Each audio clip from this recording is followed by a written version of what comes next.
Hello everyone, I am Mano Scaling, and I am here to help you today. I know you use this video to fall asleep, so before that, please like the video and subscribe to the channel, and also tell me where you are from and what time you are watching. Now get comfortable and relax.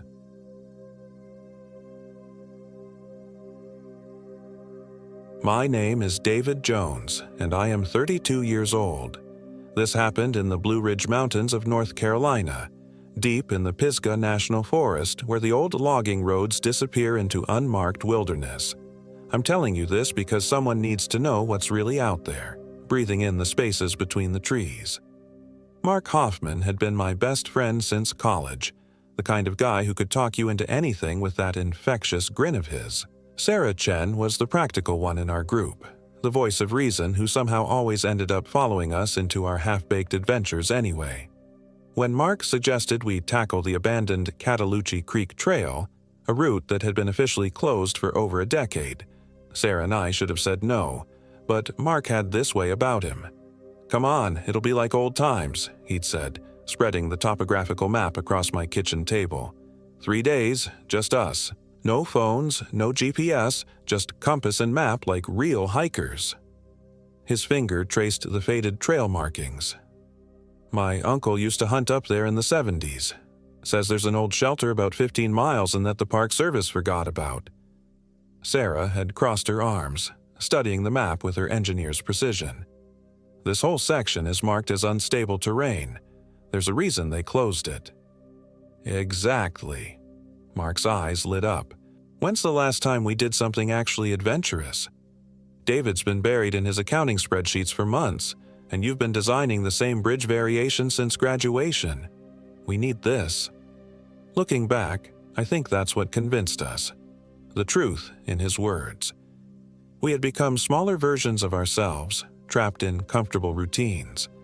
The idea of 3 days in genuine wilderness felt like breathing again. We set out on a Friday morning in late October. The leaves were at their peak, painting the mountains in violent reds and golds that seemed to burn against the gray sky.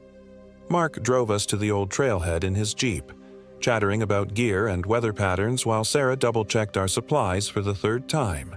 The temperature was dropping faster than forecasted. What had started as a crisp 50-degree morning was already sliding toward freezing by the time we shouldered our packs. The abandoned trailhead was nothing more than a rusted sign and a gap in the trees where the Forest Service road petered out into overgrown gravel.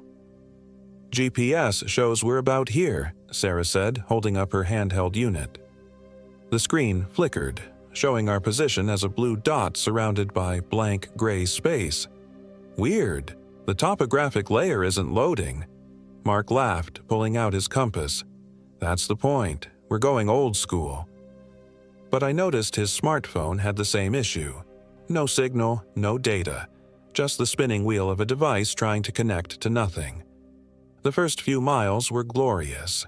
The trail, though overgrown, was still clearly defined, winding through stands of oak and maple that formed a canopy so thick it felt like walking through a natural cathedral. Our footsteps crunched on fallen leaves, and the air carried the rich smell of decomposing vegetation and mountain water. But as we climbed higher, something felt wrong. Not obviously wrong, just a persistent unease that settled in my chest like cold air. The woods were too quiet. No bird songs, no squirrel chatter, just the sound of our breathing and the whisper of wind through bare branches. "Anyone else notice how quiet it is?" Sarah asked around mile 4, as if reading my thoughts. Mark paused to adjust his pack straps. "Probably just the elevation. Animals hunker down when pressure drops." We pressed on, following what remained of the trail as it switchbacked up the mountainside. The path became increasingly unclear, sometimes disappearing entirely into thickets of mountain laurel that forced us to navigate by compass bearing alone. My topographic map, which had been perfectly clear that morning, now seemed to show features that didn't match the terrain around us. Streams that should have been there weren't, and ridgelines appeared where the map showed valleys. By late afternoon, we found ourselves in a grove of ancient hemlocks, their massive trunks creating a natural clearing where someone had clearly camped before. The remains of a fire ring sat in the center, surrounded by flat spots where tents had been pitched. "This looks good for tonight," Mark said, dropping his pack with visible relief. "We can't be more than a few miles from that shelter now." But when Sarah pulled out the GPS unit again, the screen showed only static. "That's impossible," she muttered, turning the device off and on. "These things don't just stop working." As we set up camp, the temperature continued to plummet. What should have been a mild autumn evening was becoming something that belonged to December. Our breath came in visible puffs, and the ground was already developing a skin of frost. "Fire's not lighting," Mark called from the ring. He'd arranged the kindling perfectly, used proper fire-starting techniques, but the flames wouldn't catch. The matches would flare, illuminate the dry wood for a moment, then die without igniting anything. I joined him, adding my fire-starting supplies to the effort. Same result. The wood would smoke, char slightly, but never truly burn. After 20 minutes of trying, we gave up and resigned ourselves to a cold dinner of trail mix and energy bars. As darkness fell, the wrongness I'd felt all day intensified. The shadows between the hemlocks seemed to move independently, shifting and flowing like liquid. And there was something else. A sound just at the edge of hearing, like breathing, but too slow, too deep to be human. "You guys hear that?" I whispered as we huddled in our sleeping bags. "Hear what?" Mark's voice was muffled by his bag, but I could tell he was listening intently. The breathing sound came again, long and slow, seeming to come from the trees themselves. Sarah's light clicked on, the LED beam cutting through the darkness to reveal nothing, just the hemlock trunks standing like ancient pillars. "Probably just whined through the trees," she said, but her voice was tight with anxiety. Sleep came fitfully. I drifted in and out of consciousness, always aware of that rhythmic breathing surrounding our camp. Sometimes it seemed to come from one direction, sometimes another, as if something vast was slowly circling us just beyond the light of our dying headlamps. I woke to Sarah shaking my shoulder. Gray dawn light filtered through the canopy, and her face was pale with panic. "David, Mark's gone." I bolted upright, immediately noticing the empty sleeping bag beside me. The zipper was open from the inside, the bag pushed aside as if he'd gotten up normally. But there were no boot prints in the frost around the campsite, no sign of which direction he'd gone. "When did you last see him?" I asked, pulling on my jacket with shaking hands. "I heard him get up around 3 to pee, figured he'd gone behind the trees. But when I woke up just now..." Her voice trailed off as we both stared at Mark's abandoned gear.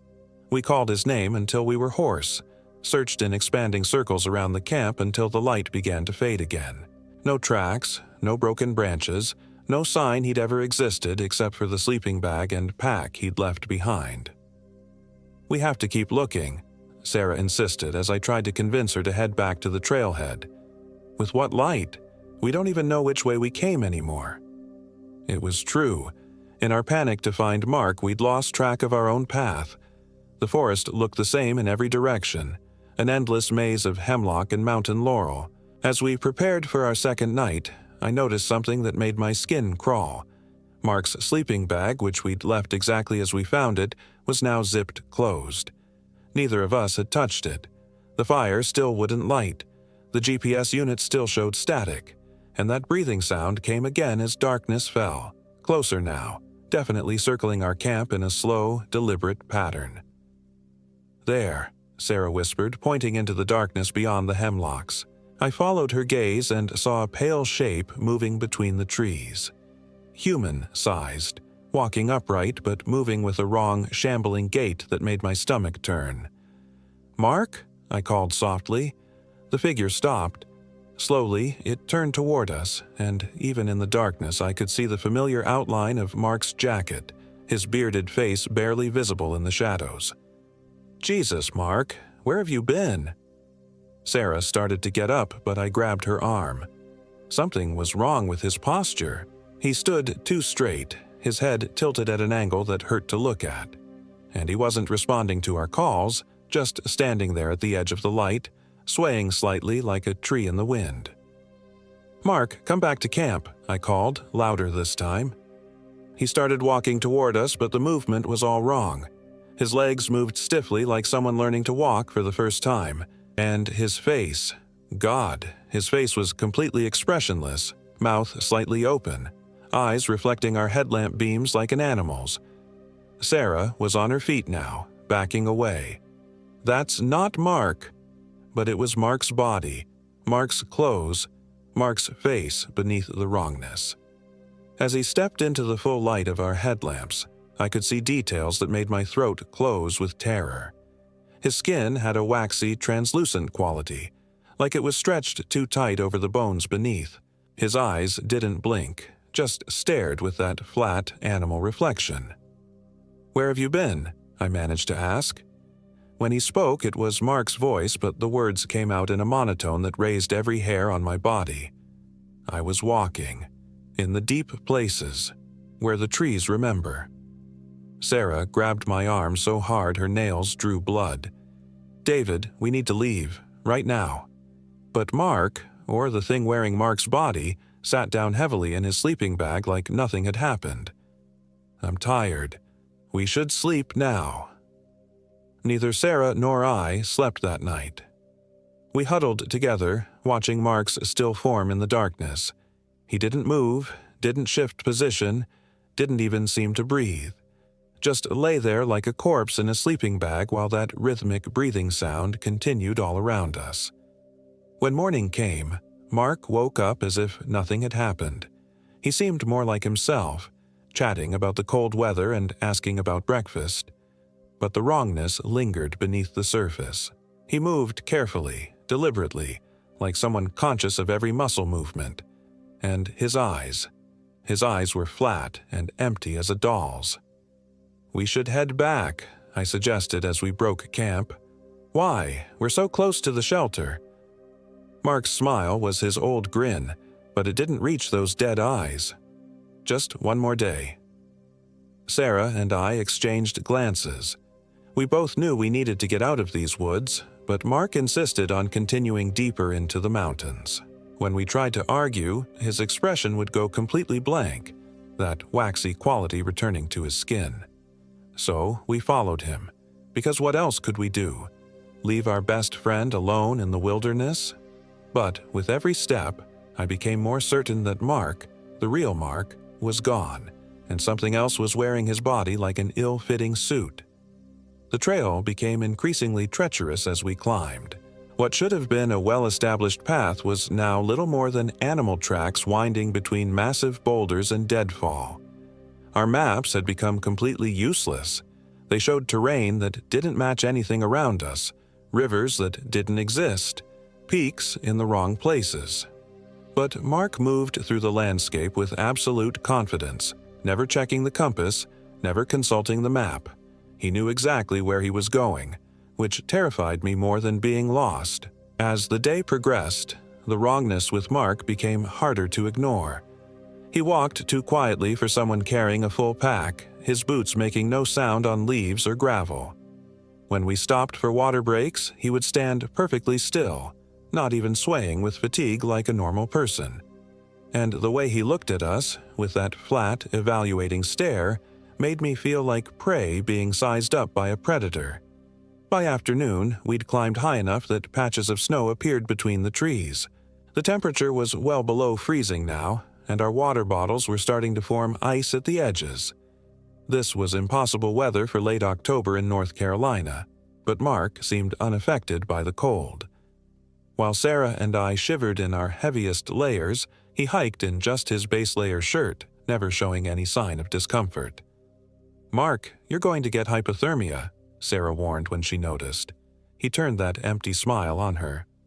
"I don't get cold anymore." The shelter, when we finally reached it, was not what Mark had described. Instead of a forgotten Park Service structure, we found the ruins of something much older, a cabin built from hand-hewn logs that were black with age and weather. Most of the roof had collapsed, and the walls that remained were covered in a strange organic growth that looked like lichen but moved slightly in the wind. "This isn't a shelter," Sarah said, stating the obvious. "It'll do," Mark replied, already dropping his pack in what remained of the main room. The inside of the cabin was worse than the outside. The floor was covered in a thick layer of decomposing leaves that squelched underfoot, releasing a smell of rot and something else, something sweet and wrong that reminded me of overripe fruit. Strange symbols were carved into the log walls, crude but purposeful, forming patterns that hurt to look at directly. "We're not staying here," I said firmly. Mark's head snapped toward me with that too-fast movement that wasn't quite human. "We're staying." There was no arguing with that tone. Sarah and I set up our sleeping bags in the least damaged corner while Mark stood motionless in the center of the room, staring at the carved symbols with an expression of recognition, hunger. I couldn't tell, but it made my skin crawl. As darkness fell, the breathing sound returned, louder now and definitely coming from multiple sources. Through the gaps in the collapsed roof, I could see shapes moving between the trees. Tall, pale figures that walked with the same wrong gait as Mark. Sometimes they would pause at the edge of the ruin, staring in at us with eyes that reflected our flashlight beams. "There are more of them," Sarah whispered, pressing close to me. Mark heard her and turned toward us with that horrible smile. "My friends. They've been waiting so long for visitors." That's when I knew with absolute certainty that Mark was gone.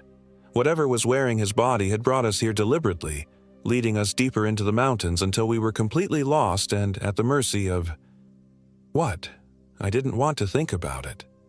The things outside began to make sounds. Not quite human vocalizations, but close enough to be disturbing. Calls that might have been words in some language that predated human speech. Mark responded to them, making similar sounds that came from his throat but seemed to bypass his mouth entirely. "What are you?" I asked him directly. He considered the question with that flat stare. "I am what Mark became when he walked in the deep places, when he saw what lives in the spaces between the trees." His head tilted at that wrong angle. "Soon you'll understand. Soon you'll walk there too." The temperature inside the ruin was dropping impossibly fast. Our breath came in clouds that hung in the air far longer than they should have. And something was wrong with time itself. My watch had stopped at 11:47, but it felt like we'd been in the cabin for hours. Then Mark stood up and began walking toward the collapsed doorway. "Where are you going?" Sarah called. "To bring them inside, to introduce you properly." I knew that if those pale shapes entered the ruin, we were dead. Or worse, we'd end up like Mark, empty vessels for things that had no business wearing human skin. I tackled Mark before he reached the door. He went down easily, too easily, like his body was hollow. But when he hit the ground, something cracked. Not bones, but something that sounded like dry wood splitting. He rolled over, and I saw that his face was wrong. The skin had split along the cheekbone, revealing something underneath that wasn't flesh or bone, but a writhing mass of pale, root-like tendrils. His mouth opened wider than a human mouth should be able to open, and that inhuman sound came out again. Sarah screamed. Mark's body began to change, the skin peeling away in long strips to reveal more of those pale, writhing things underneath. They moved with purpose, reaching for us with finger-like appendages that ended in sharp, needle-like points. I grabbed Sarah's hand and ran. We crashed through the forest in blind panic, branches tearing at our clothes and faces. Behind us, that sound came again, not from Mark's ruined throat, but from all around us, echoing from dozens of pale shapes that moved between the trees with impossible speed. I don't know how long we ran. Time had no meaning in that place where the normal rules didn't apply. We stumbled through snow that shouldn't have existed, past trees that seemed to shift and move when we weren't looking directly at them. Our headlamps flickered and dimmed, casting strange shadows that moved independently of their sources.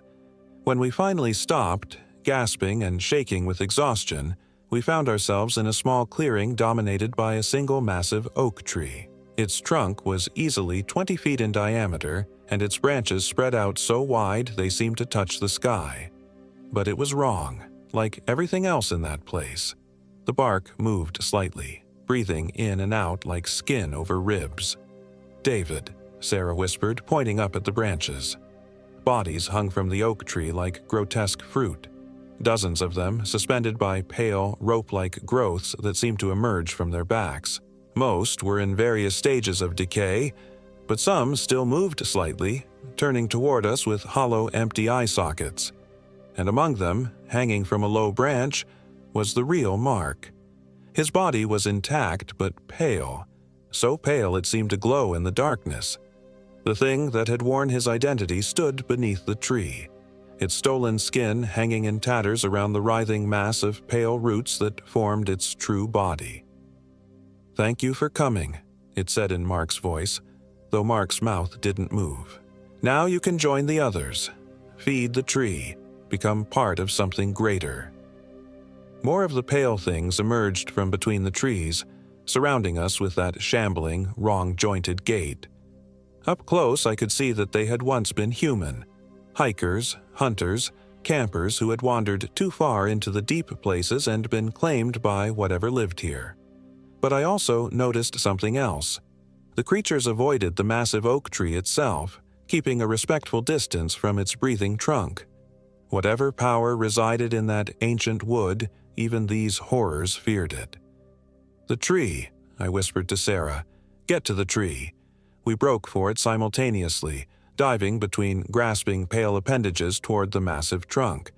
The moment we pressed our backs against the bark, the creatures stopped advancing. They circled us like wolves around a campfire, making those inhuman sounds, but they wouldn't come closer. The bark against my back pulsed with a slow, steady rhythm, like a heartbeat, and I realized with growing horror that the tree was alive in a way that trees shouldn't be. It was feeding on the bodies suspended from its branches, drawing some essential essence from their slowly decaying forms. But it was also protecting us. For now. "What do we do?" Sarah asked, her voice barely a whisper. I looked up at the hanging bodies, at Mark's pale form swaying gently in the wind, and I knew what we had to do. The tree was keeping the creatures at bay, but it was also the source of whatever horror had claimed this place. As long as it stood, more hikers would disappear.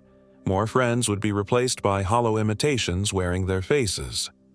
My backpack still contained the emergency supplies Sarah had insisted we bring, including a small hatchet for cutting firewood. It wouldn't be enough to bring down a tree this massive, but it might be enough to wound it, to break whatever power it held over this place. "When I start cutting, run," I told Sarah. "Don't look back, don't stop, just find a way out of these mountains." "David, no." But I was already moving, pulling the hatchet from my pack and swinging it at the breathing bark. The blade bit deep, and the tree's reaction was immediate and horrifying. It screamed, not through any mouth, but through every hanging body simultaneously, a chorus of anguish that made my ears ring. The pale creatures surged forward, no longer held back by whatever force had protected us. I swung the hatchet again, feeling the ancient wood split and bleed a thick, dark sap that burned my skin where it touched. Sarah ran. I heard her crashing through the underbrush, hopefully heading downhill toward civilization. But I kept chopping, even as the pale things reached me with their needle-sharp appendages. Pain exploded through my back as one of them drove its finger-like projections deep into my flesh. But I managed one more swing, one more bite of the hatchet into the tree's trunk before darkness claimed me. I woke up in a hospital bed 3 days later. Sarah was there, her face bandaged but her eyes clear and alive. She told me that she'd managed to find her way out of the mountains, that a search and rescue team had found me unconscious near an old oak tree, my back covered in puncture wounds that the doctors couldn't explain. They never found Mark's body. The search teams found no trace of the ruined cabin, no signs of the pale creatures, nothing but ordinary forest where we'd encountered such horror. The tree was gone too, just a circular clearing where something massive had once stood, the ground scattered with fragments of ancient wood. But I know what I saw. I know what wore Mark's face and led us into that nightmare between the trees. And sometimes, late at night, I still hear that slow, deep breathing sound coming from the darkness outside my windows. Sarah moved to California a month later. We don't talk about what happened, but she sends me postcards from desert towns where there are no trees, no forests, no dark spaces between ancient trunks where things that shouldn't exist wait for travelers who wander too far from the marked trails. I should probably do the same.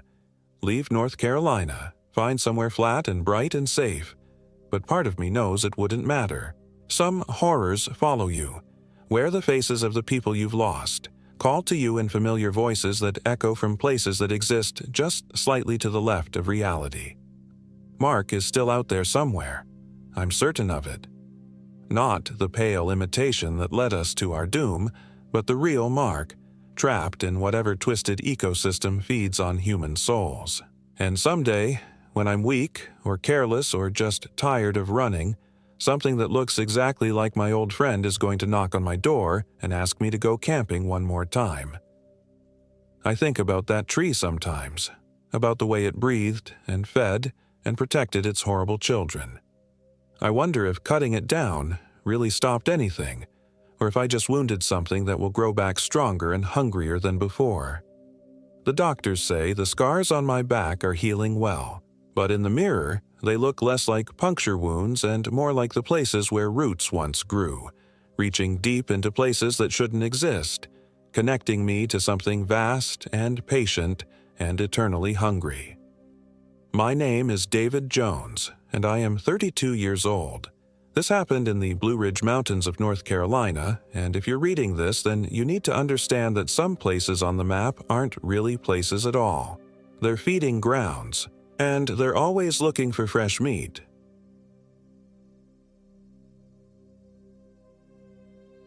My name is Jennifer Williams, and I am 28 years old. This happened in the Pisgah National Forest of North Carolina 3 weeks ago, though time has become a slippery thing since then. Hours that stretch like pulled taffy, minutes that vanish like smoke. Brian and I had been together for 2 years. He was the kind of man who fixed things with his hands, who knew the names of trees and could start a fire in the rain. When he suggested we spend our anniversary weekend hiking the old trails near Looking Glass Rock, I said yes, without hesitation. I trusted him completely. I loved how his eyes crinkled when he smiled, how he hummed old Johnny Cash songs while he drove, how he always made sure I was safe. I should have known something was wrong when we couldn't find the trailhead. Brian had been to this area a dozen times, but his phone's GPS kept glitching, showing us in impossible locations, sometimes in the middle of Lake James, sometimes floating above the mountains. The paper map he'd brought, one he'd used successfully before, had become illegible overnight. The trail markers and road names appeared smeared, as if someone had dragged wet fingers across fresh ink. "This is weird," Brian muttered, squinting at his phone screen. We'd been driving the winding mountain roads for 3 hours, passing the same weathered barn 4 times. I know this area like the back of my hand. The sky was the color of old pewter, pregnant with a storm that never quite broke. October in the mountains could be unpredictable, but this felt different, oppressive, like the air itself was holding its breath. When we finally found what looked like a legitimate parking area, the sun was already lower than it should have been for 2 p.m. "We'll make it a short hike," Brian said, shouldering his pack. "Just to the falls and back." The trail started normal enough, packed earth worn smooth by countless boots, familiar-looking trees whose leaves should have been peak autumn colors but instead hung dull and gray-green, as if the season couldn't quite decide what it wanted to be. Brian walked ahead, his red flannel shirt a comforting splash of color against the muted landscape. "Remember when we first met?" he called back to me. "You said you hated camping." "I said I hated the idea of camping," I corrected, picking my way carefully over a fallen log. "There's a difference." He laughed, the sound echoing strangely in the stillness. No birds sang. No insects buzzed. Even our footsteps seemed muffled, as if the forest were wrapped in cotton. We'd been walking for what felt like hours when Brian stopped suddenly. "Do you hear that?" I strained my ears. Nothing, just the soft whisper of wind through leaves that barely moved. "Hear what?" "Breathing. like someone's walking behind us but trying to match our pace. I turned around. The trail stretched empty behind us, disappearing into shadows that seemed deeper than they should be. When I looked back at Brian, he was staring at his watch with a confused expression. "Jen, what time did we start hiking?" "Around 2:30. Why?" He showed me his watch. 16:47 p.m., but the light filtering through the canopy still looked like early afternoon, gray and diffused, but not the golden slant of evening. "That can't be right," I said, checking my own phone. Dead battery, though I'd charged it fully that morning. "Your watch must be broken." Brian's watch was a gift from his grandfather, a sturdy piece that had never failed him. He wound it every morning, a ritual as ingrained as brushing his teeth. He shook his wrist, held the watch to his ear. "It's still ticking," he said quietly. The trail began to narrow, forcing us to walk single file. The trees pressed closer, their branches forming a canopy so thick that the already dim light became a perpetual twilight. I started to feel the weight of all that green darkness above us, pressing down like a living thing. "Brian, I think we should head back. Just a little further. The falls should be right around this bend." But around the bend was another bend, and another. The trail seemed to fold in on itself, leading us deeper into a forest that felt less and less like the one we'd entered. The trees were wrong somehow. Too tall, too straight, their bark smooth and pale like bone. When I looked up, I couldn't see the sky at all. "This doesn't look familiar," Brian admitted, but there was something in his voice, a dreamy quality that made my skin prickle. "But it's beautiful, isn't it? So quiet, so peaceful." It wasn't peaceful. It was the quiet of held breath, of something waiting. The silence had weight and presence, pressing against my eardrums until I wanted to scream just to break it. We found a small clearing as the light, what little there was, began to fade. Brian seemed more relaxed now, moving with an easy confidence that didn't match our situation. He set up our tent with practiced efficiency while I tried to get a fire started. The matches wouldn't catch. They struck and flared, but the flames died immediately, as if the air itself were too thick to sustain combustion. When I finally got one to hold, the fire burned blue, a cold, unnatural color that gave no warmth. "That's strange," I said, but Brian wasn't listening. He sat cross-legged beside the tent, staring up at the canopy with a serene expression I'd never seen before. "The trees are singing," he said softly. I listened. If there was music in the wind, I couldn't hear it. What I heard instead was a low sound, almost below the range of hearing, a thrumming like a massive heartbeat deep in the earth. "Brian, we need to leave. First thing in the morning, we pack up and get out of here." He turned to look at me, and for just a moment, in the blue firelight, his eyes seemed completely black. But then he blinked, and they were brown again, familiar and warm. "Of course," he said. "Whatever you want." I crawled into the tent first, partly because I was exhausted, but mostly because I couldn't stand to be outside in that oppressive darkness any longer. The walls of the tent felt thin, inadequate protection against whatever was out there. Brian followed a few minutes later, zipping the flap with unusual care. "Good night, Jen," he whispered, but he didn't reach for me like he usually did. He lay perfectly still on his back, hands folded over his chest, staring up at the tent ceiling. I must have dozed, because I woke to the sound of the zipper. Slowly, carefully, someone was opening the tent flap from the inside. I kept my eyes barely open, watching through my lashes as Brian's silhouette eased out into the night. The rational part of my mind supplied explanations. He had to use the bathroom, he was checking on the fire, he couldn't sleep, but every instinct I had screamed danger. I waited 10 minutes, then 15, before I worked up the courage to peer outside. The clearing was empty. Our fire had burned down to cold ashes, though it had been blazing when we went to bed. Brian was nowhere to be seen. "Brian!" I called softly, then louder. "Brian!" My voice seemed to die just feet from my mouth, swallowed by the hungry darkness.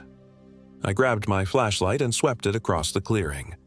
The beam was weak, barely penetrating a few yards, but in that pale circle of light, I saw our backpacks had been opened.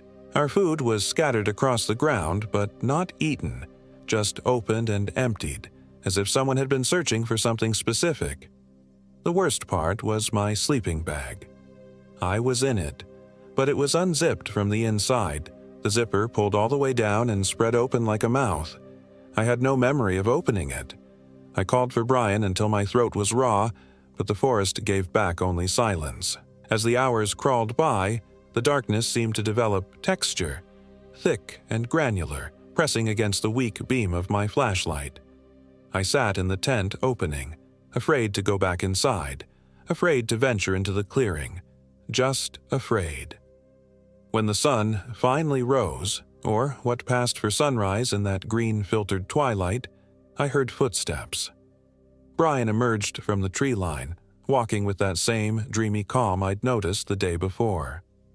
His clothes were clean, his hair neat, as if he'd spent the night in a hotel rather than wandering a dark forest.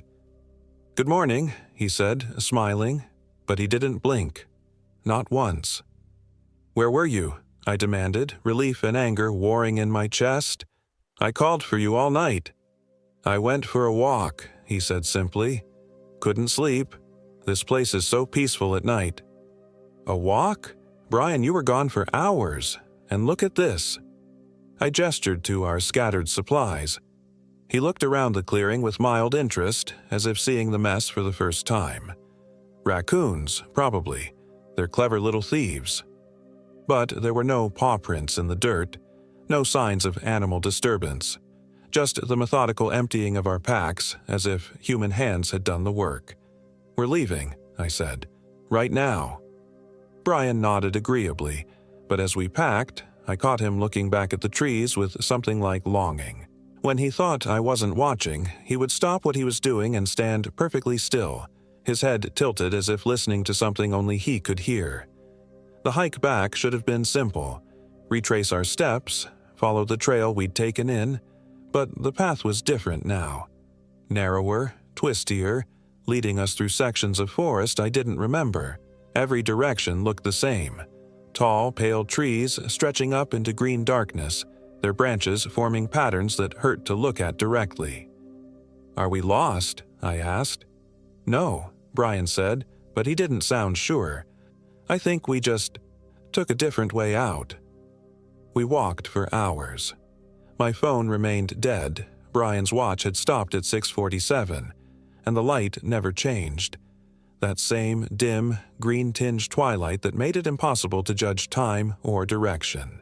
When I looked up, trying to catch a glimpse of sun through the canopy, the spaces between the leaves seemed to shift and writhe like living things. "Brian, stop!" I grabbed his arm. His skin was cold despite the warmth of the day. "We're walking in circles. We passed that fallen log 3 times already." He looked down at my hand on his arm with an expression I'd never seen before. Not angry, not confused, but empty, like he was looking at a stranger. "Have we?" he said. I hadn't noticed. That's when I realized he hadn't been sweating. We'd been hiking for hours in October heat. I was soaked through my shirt, but Brian's skin was cool and dry. His breathing was even, unlabored, as if the exertion meant nothing to him. "Brian, are you feeling okay?" "I feel wonderful," he said, and smiled. It was his smile, the one I'd fallen in love with, but it was wrong somehow. Too wide, held too long, and it never reached his eyes. "This place is amazing, Jen. I feel like I could stay here forever." "Well, I can't. I want to go home." Something flickered across his face. Annoyance, maybe, or hunger. It was there and gone so quickly I might have imagined it. "Of course," he said. "Let's find our way out." But he led us deeper. Every choice he made, every path he selected, took us further from anything that looked familiar. When I protested, he would agree to turn around, but somehow we always ended up going the same direction, deeper into the green maze of trees. The forest was changing around us. The trees grew taller, their bark smoother, until they looked more like giant bones than living wood. The spaces between them filled with a darkness so complete it seemed solid, as if the shadows had weight and substance. And always, always, that thrumming sound just below the edge of hearing, like a massive heart beating in the center of the earth. We stopped to rest in another clearing, this one smaller than the last, surrounded by trees that leaned inward like curious giants. Brian sat with his back against one of the bone-white trunks, his eyes closed, that peaceful expression on his face again. "Brian, we need to talk about what happened last night." His eyes opened, but he didn't look at me. He stared up at the canopy where the spaces between leaves formed patterns that seemed to shift when I wasn't looking directly at them. "What about it?" "You disappeared for hours. You don't remember?" "I went for a walk. I told you." "For 6 hours? In complete darkness? Without a flashlight?" He was quiet for so long I thought he wasn't going to answer. When he finally spoke, his voice was different, flatter, more distant. "I wasn't in darkness. The trees showed me the way." A chill ran down my spine. "What do you mean, the trees showed you?" "They're old, Jen. Older than anything. They remember when this place was different, when the boundaries were thinner. They've been waiting so long for someone to listen." "Brian, you're scaring me." He turned to look at me then, and his eyes were completely black. Not just the pupils, the entire eye, like looking into deep water at night. But then he blinked, and they were brown again. "Sorry," he said, shaking his head as if clearing cobwebs. "I'm just tired. This place affects me strangely." I wanted to believe that. I wanted to think it was just fatigue, just the stress of being lost, just the weird atmosphere of this forest playing tricks on both our minds. But when Brian reached for my hand, his fingers were ice cold, and when he squeezed, his grip was too strong, too tight, almost crushing. "Let's keep moving," I said, pulling away. He nodded, but I caught him looking back at the tree he'd been leaning against. The bark, where his back had rested, was darker now, as if stained with moisture. Or blood. The afternoon, if it was afternoon, stretched on endlessly. We climbed hills that shouldn't have been there, crossed streams that flowed uphill, passed the same distinctive rock formation 4 times from 4 different angles. The laws of geography seemed to bend and twist around us, space folding in on itself like a maze designed by madmen. "This isn't possible," I muttered, stopping beside a creek that I could swear we'd already crossed an hour ago. "What isn't possible?" Brian asked. He was standing in the middle of the stream, the water flowing around his boots, staring downstream with that vacant, listening expression. "This forest. We should have found the trail by now. We should have found something. A road, a cabin, another hiker. It's like we're trapped in here." "Maybe we are," he said quietly. "Maybe that's the point." "What do you mean?" But he didn't answer. He was walking downstream now, following the water as it curved away into the deeper woods. I had to hurry to catch up, splashing through the stream, my boots squelching in the muddy bank. "Brian, wait." He stopped so suddenly I almost ran into him. We stood at the edge of another clearing, this one larger than the others. In the center was a circle of standing stones. Not the rough natural stones you might expect in a North Carolina forest, but carved slabs covered in symbols that hurt to look at directly. They were old, older than anything had a right to be in these mountains, and they radiated a cold that had nothing to do with temperature. "We shouldn't be here," I whispered, but Brian was already walking toward the stones, drawn by some invisible force. As he got closer, the symbols on the rocks began to glow with a faint, sickly light. "Brian, don't." He stepped into the circle. The change was immediate. The air around the stones shimmered like heat waves, and that thrumming sound I'd been hearing grew louder, more insistent. Brian stood perfectly still in the center, his arms at his sides, his head tilted back as if he were listening to music only he could hear. Then he began to change. It was subtle at first. His skin took on a grayish pallor, his hair seemed to darken and grow limp. But then his limbs began to elongate, his fingers stretching until they were twice their normal length, ending in points that were almost claws. His face remained recognizably Brian's, but the features were somehow wrong. The eyes too large, the mouth too wide, the smile revealing teeth that were sharp and numerous. "Jennifer," he said, and his voice was like wind through dry leaves. "Come here." I backed away, every instinct screaming at me to run. But where could I go? The forest stretched endlessly in all directions, and I was completely lost. "You're not Brian," I whispered. "I am Brian," the thing in the circle said. "I'm just more than I was. Better. The trees have shown me such wonderful things. They want to show you too. Stay away from me." It laughed, a sound like breaking glass. "Oh, Jennifer. Sweet, frightened Jennifer. Don't you understand? There's nowhere to run. This forest is older than your civilization, older than your species. It has been waiting for so long, and now it has found us. Found you." The thing that had been Brian took a step forward, and the ground beneath its feet blackened and withered. Plants died at its touch, leaving spreading circles of decay. "Brian is still in here somewhere," it continued, tapping its elongated fingers against its skull. "He's screaming, actually, quite loudly. He wants me to tell you he's sorry. Sorry for bringing you here. Sorry for what's going to happen next." I ran. The forest blurred around me as I crashed through undergrowth, branches tearing at my clothes and hair. Behind me, I could hear laughter echoing among the trees, but it seemed to come from everywhere at once, above, below, all around me. The thing that had been Brian was playing with me, letting me run, enjoying my terror. I stumbled into yet another clearing, this one dominated by a single massive tree whose trunk was easily 30 feet across. Its bark was smooth and pale, almost white, and its roots spread out like grasping fingers. As I approached, gasping for breath, I realized the bark wasn't bark at all. It was bone, human bone, fused together into a grotesque parody of a tree. "You can't hide from me, Jennifer." The voice came from directly behind me. I spun around, but nothing was there except shadows that seemed to move independently of any light source. "I know this place now. Every root, every branch, every shadow. The forest and I are one." A hand, impossibly long with fingers like twigs, emerged from the trunk of the bone tree. Then another. The thing that had been Brian was pulling itself out of the tree itself, as if the bark were water and he were swimming through it. "This is what the forest does," it said, its voice a whisper that carried perfectly in the still air. "It takes.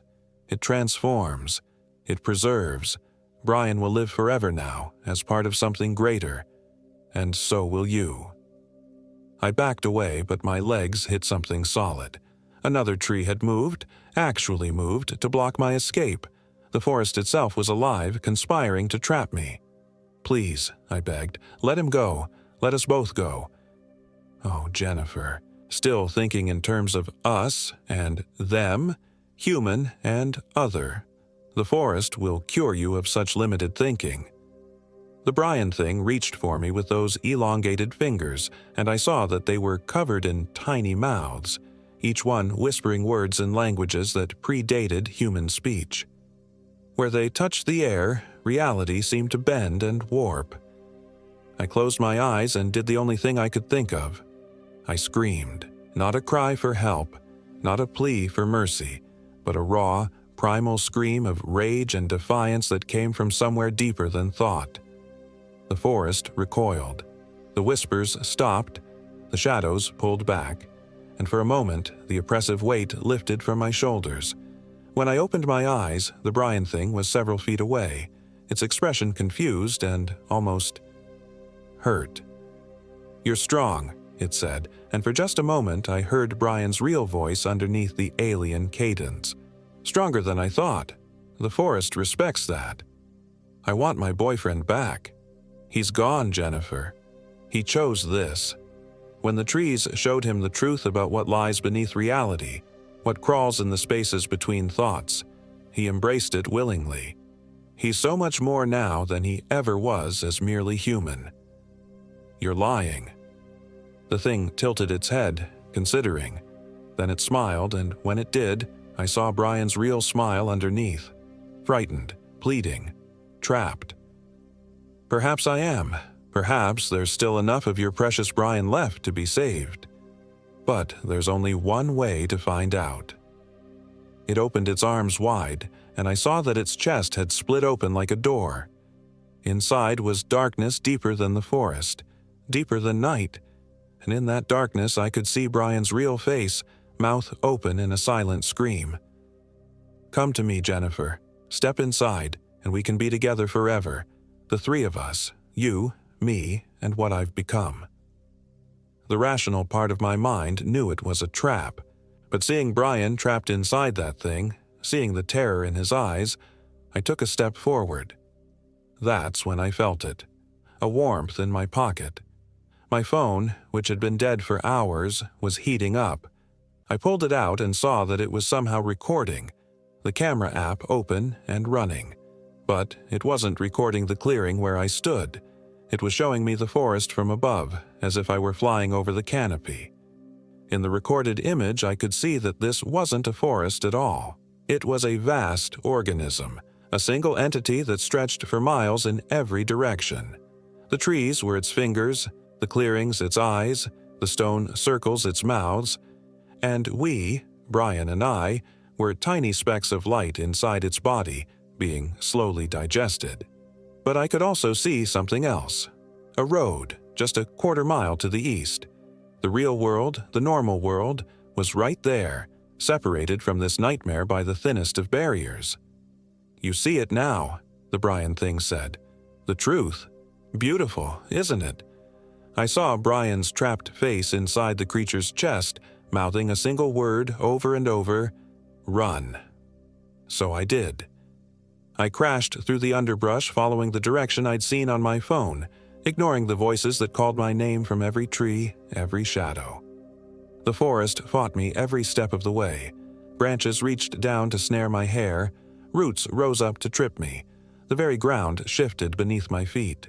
But I kept moving, driven by desperation and love and a refusal to let this thing win. Behind me, I could hear the Brian thing giving chase, no longer bothering to hide its alien nature. Its footsteps shook the ground, and when I glanced back, I saw that it had abandoned all pretense of human form. It was a writhing mass of flesh and bone and bark, with Brian's face trapped at its center, still mouthing that single word, run. The edge of the forest appeared suddenly, as if I'd stepped through an invisible wall. One moment, I was surrounded by those pale, bone-like trees. The next, I was standing on asphalt, blinking in real sunlight. A state trooper's car was parked on the shoulder, and the officer was walking toward me, his hand on his radio. "Ma'am, are you all right? We got reports of someone screaming in the woods." I turned back to point into the forest, to try to explain about Brian, about the thing that had taken him. But there was nothing there except normal North Carolina pines, their bark dark and rough, their leaves the proper colors of autumn. No pale trees, no bone-white trunks, no clearings full of ancient stones. "My boyfriend," I gasped. "He's still in there. Something took him." The officer looked past me into the ordinary forest. "How long has he been missing?" I checked my watch. 3:15 p.m. We'd entered the forest that morning around 10. But that couldn't be right. We'd been lost for days, hadn't we? Had spent a night in that clearing, hiked for hours through that maze of trees? I don't know. Since this morning, I think. They searched, of course, brought in dogs and volunteers and helicopters. They found our car in the parking area, found the trail we'd taken in, even found our campsite from the night before. But they found no trace of Brian, no footprints leading away from the camp, no sign of struggle, no indication that he'd ever existed at all. The official report listed him as a missing person, possibly fallen into a ravine or consumed by wildlife. The case remains open, but no one is actively looking anymore. His family held a memorial service.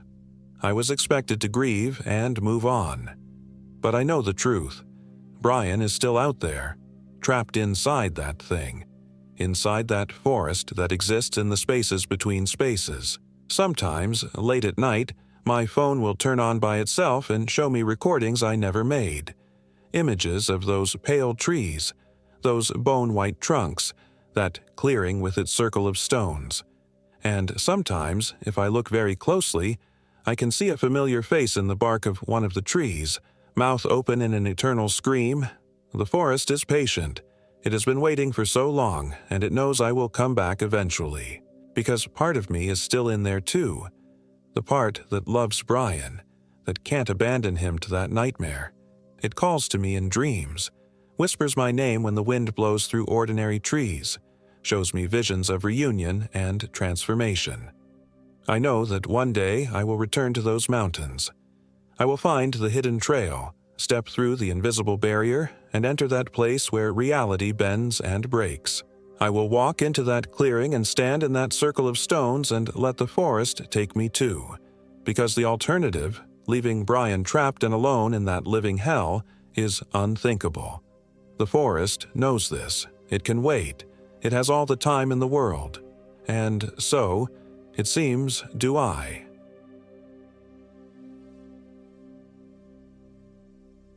My name is Sarah Rodriguez, and I am 29 years old. This happened in the Blue Ridge Mountains of North Carolina, on a trail that shouldn't exist on any map. I should have known something was wrong when Murphy started whimpering at the trailhead. My German Shepherd had been hiking with me for 4 years, through thunderstorms and past bear warnings, and I'd never seen him cower like that. His ears flattened against his skull as he stared into the tree line, a low whine building in his throat like a kettle about to scream. "It's just nerves," Maya called from behind me, adjusting her oversized pack.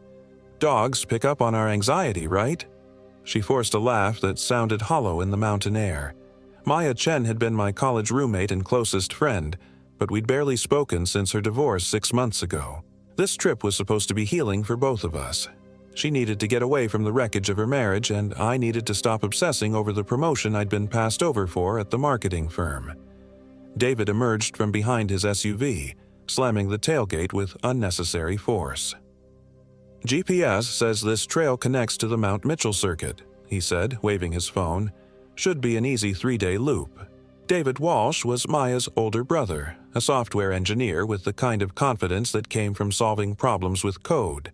He'd invited himself along when Maya mentioned our plans, claiming he needed to get back to nature after his startup failed.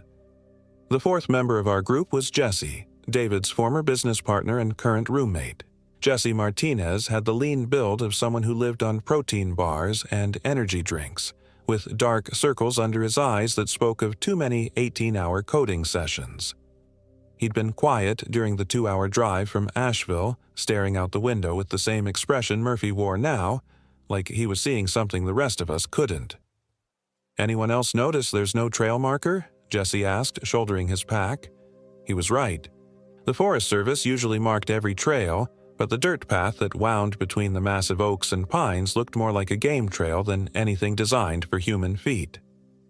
"Probably just an old trail," David said, but his voice carried less certainty than his words.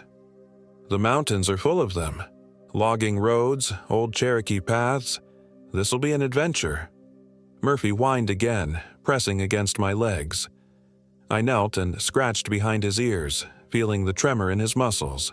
"Easy, boy, just 3 days." But as I looked up at the canopy of trees that seemed to lean inward, blocking out most of the October sky, I wondered if I was trying to convince him or myself. The trail started gentle enough, winding through a forest that felt older than it should.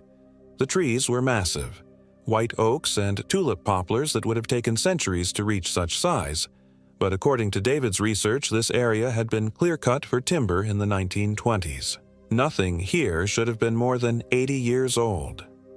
"These trees are huge," Maya said, running her hand along the bark of an oak that would have taken 4 people holding hands to encircle. "How old do you think they are?" "Too old," Jesse muttered, then caught himself. "I mean, they look old. Really old." We'd been hiking for 2 hours when David first checked his GPS and frowned. "That's weird," he said, stopping in the middle of the path. "Signal's getting sketchy." I pulled out my phone. No bars. Mine's dead too. Could just be the mountains, Maya said, but she was checking her own device with growing concern. We'll get signal at the ridge. But we never reached the ridge. The trail kept climbing through switchbacks that seemed to double back on themselves, leading us deeper into a forest that grew darker despite the afternoon sun. The few times we glimpsed sky through the canopy, it was the wrong color. Not the blue of October, but a gray-green that reminded me of pond water. Murphy walked between my legs now, occasionally stopping to stare back the way we'd come with his hackles raised. Whatever he sensed following us, I couldn't see it, but I trusted his instincts more than our GPS. By late afternoon, when we should have reached our first campsite, we were lost. Not turned around lost, but fundamentally displaced, like we'd stepped through some invisible door into a forest that operated by different rules. The trees were wrong. Too tall, too old, growing in patterns that hurt to look at directly. The light filtered through leaves that rustled without wind, creating shadows that moved independently of their sources. "We need to stop," Maya said.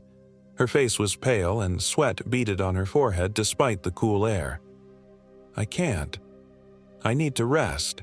David consulted his compass for the 10th time in an hour. "North is that way," he said, pointing deeper into the woods, "but that doesn't make sense. We've been heading north all day."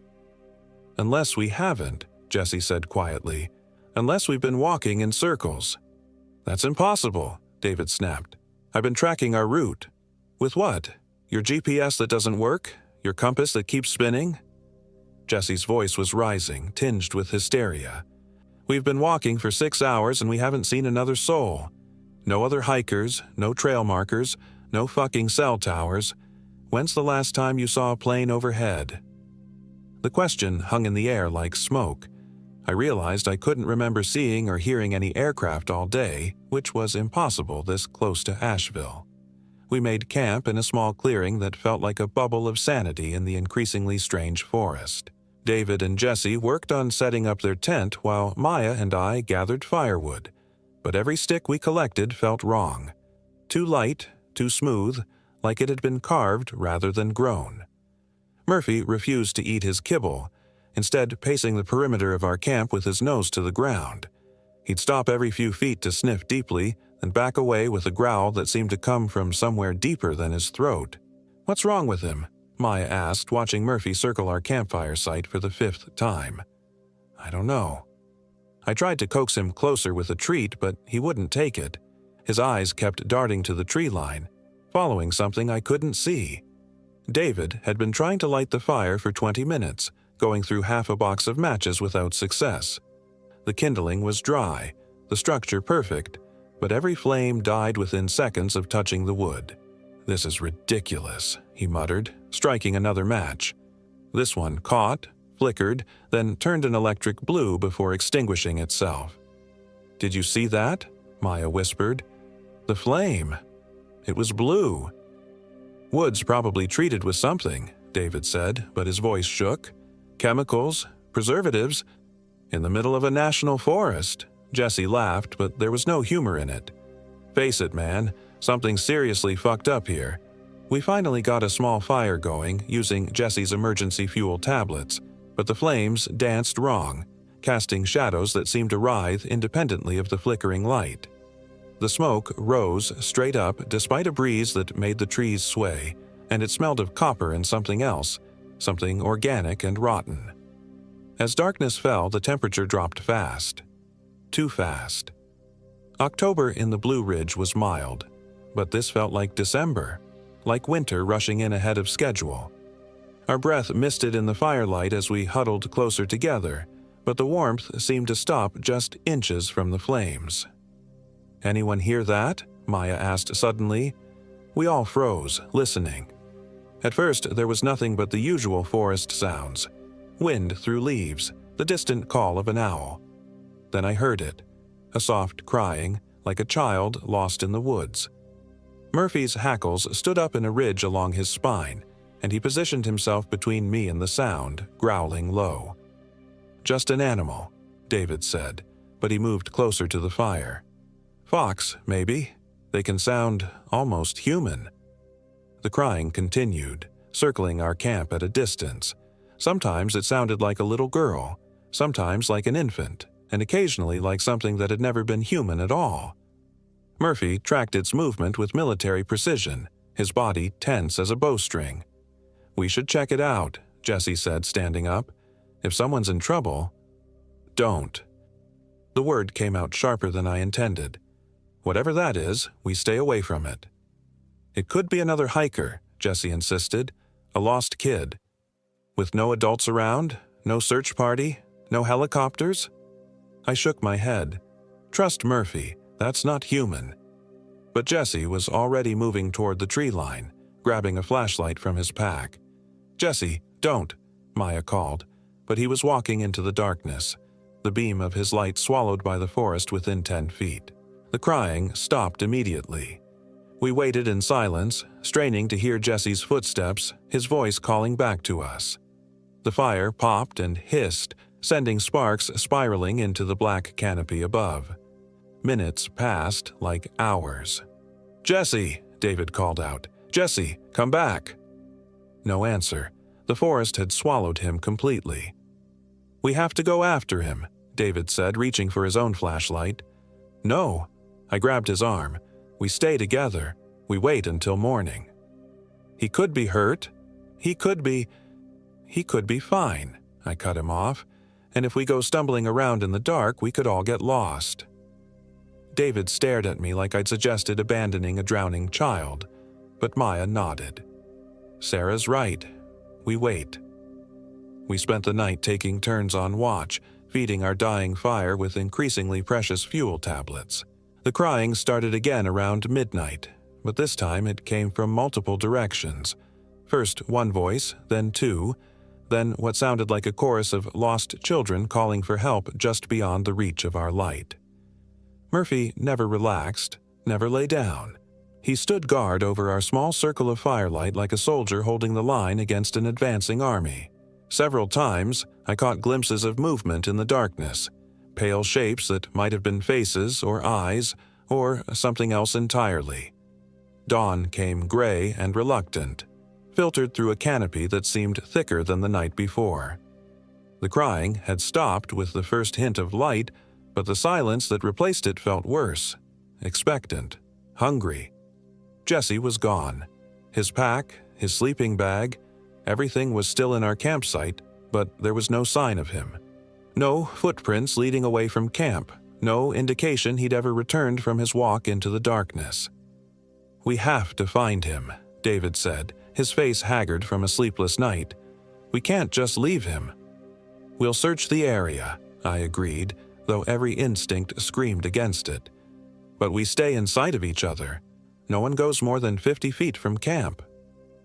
We spent the morning calling Jesse's name and searching the surrounding forest, but it was like he'd simply ceased to exist. Murphy refused to follow any of the scent trails, backing away from certain areas with his tail between his legs and a whine that made my teeth ache. It was Maya who found the first sign of him, or what had been him. "Sarah," she called, her voice strange and hollow. "You need to see this." She was standing 20 yards from our campsite, staring down at something hanging from a low branch. As I got closer, I realized it was Jesse's flannel shirt, but it hung wrong, too loose, like it had been stretched. The fabric was torn in places and there were dark stains that could have been blood or something worse. But it was what was inside the shirt that made my stomach clench. The fabric hung around what looked like a framework of sticks and leaves, bound together with what might have been hair or thin rope. It was roughly human-shaped, but wrong in proportions. The arms too long, the torso too narrow. "What the hell is that?" David whispered, joining us. Before I could answer, the thing moved. Not like wind had caught it, but with deliberate, jerky motions like someone learning to work a marionette. The stick arms raised, and from somewhere inside the hollow chest came Jesse's voice. "Help me, please. I'm lost." Maya screamed.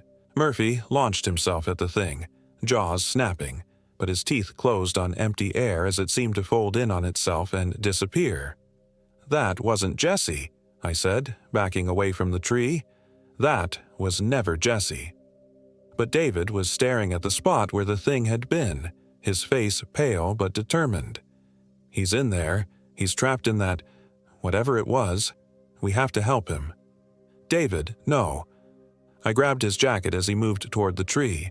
That thing is not your friend. You don't know that. He shrugged me off, wild-eyed. You don't know what happened to him. He was right, and that was the problem. I didn't know what had happened to Jesse, but every cell in my body was screaming that whatever wore his voice now was not him. We broke camp in tense silence, packing our gear with shaking hands while Murphy paced nervously around us. The plan was simple: retrace our steps, find the main trail, get out of these mountains before dark. But as we shouldered our packs and started walking, I realized our situation had become much worse. The trail was gone. Not overgrown or hard to follow, completely absent. Where we'd walked the day before, there was now only untouched forest floor, covered in leaves that looked like they'd been undisturbed for decades. The trees grew in different patterns, and the landscape itself seemed altered, like someone had rearranged the mountains while we slept. "This isn't possible," David muttered, consulting his compass again. The needle spun wildly before settling on a direction that felt wrong. We came from that way, I'm sure of it.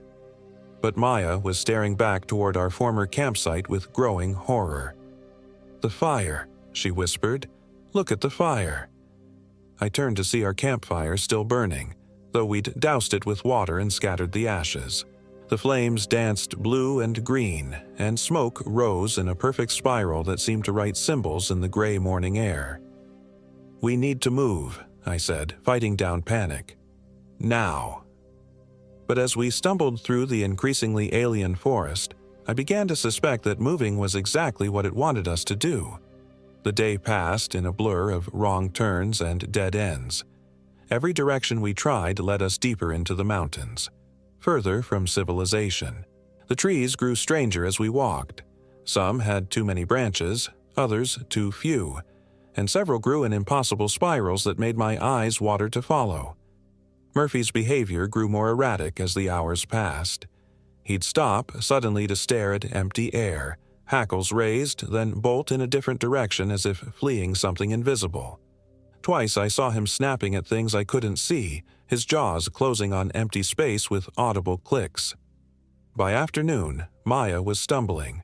She'd always been the least athletic of our group, but this was different.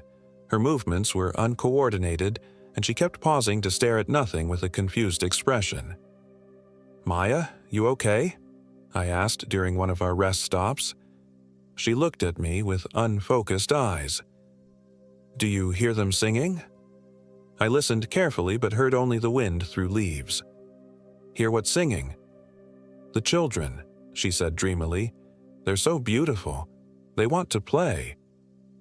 A chill ran down my spine. "Maya, there are no children. We're alone out here." But she was already walking away from us, moving toward a cluster of trees that seemed to shimmer in the filtered sunlight. David called after her, but she didn't respond, walking with the jerky, purposeful gait of someone following instructions only they could hear. Murphy barked once, sharp and warning, then planted himself in Maya's path.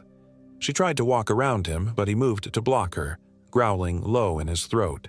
"Maya, stop," I said, grabbing her arm.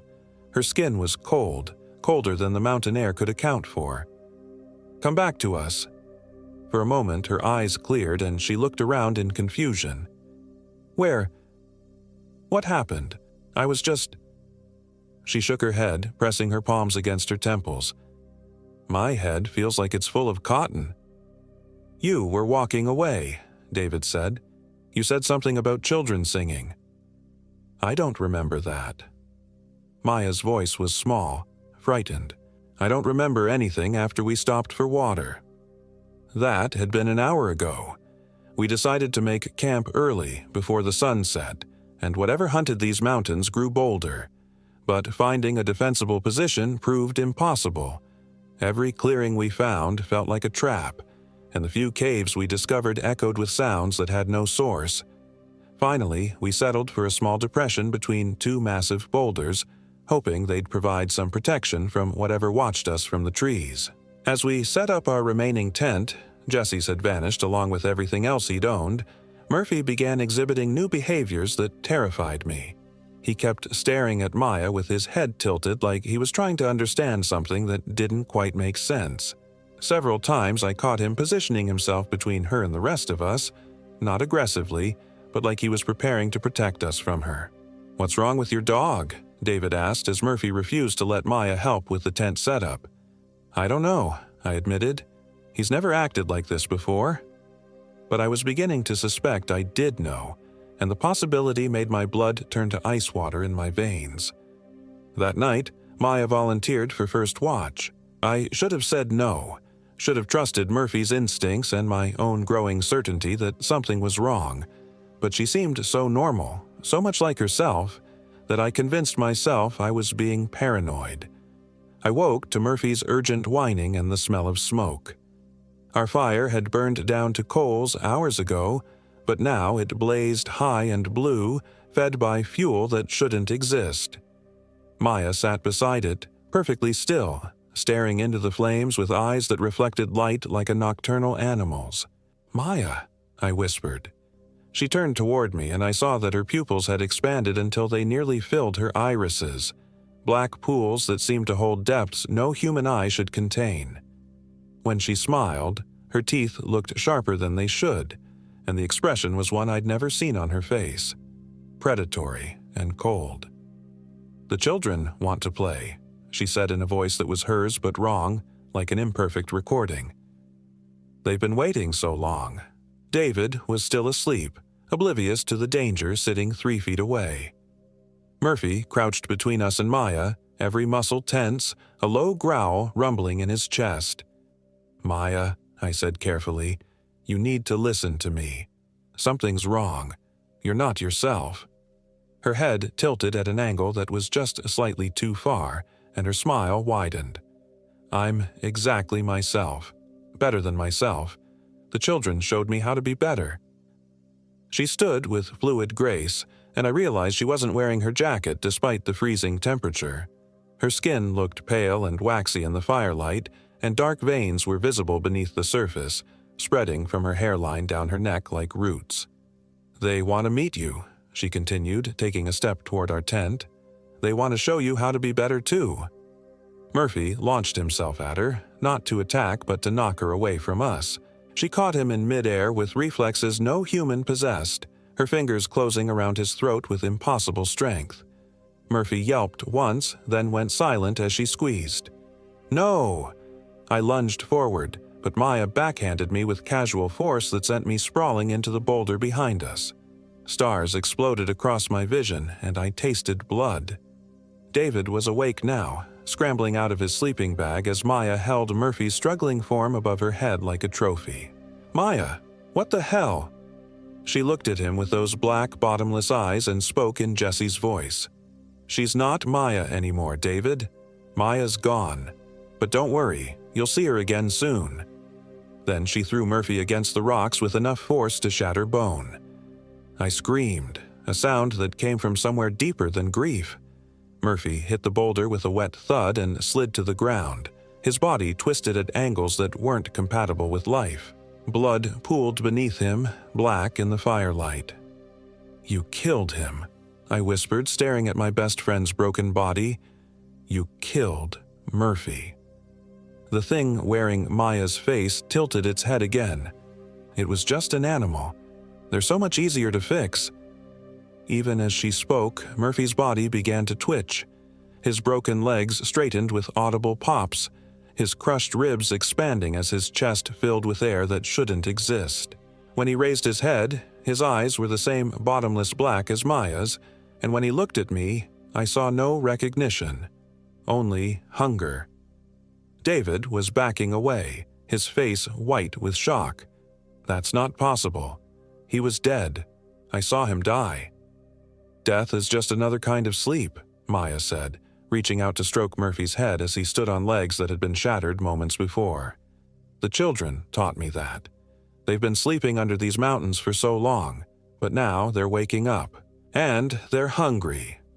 Murphy padded toward me with that same fluid grace Maya had shown, his gait wrong in subtle ways that made my skin crawl. His tail didn't wag, his ears didn't prick forward. He moved like a predator wearing a familiar disguise. I grabbed David's arm and pulled him toward the darkness between the trees. Run! We crashed through the forest like wounded animals, branches tearing at our clothes and exposed skin.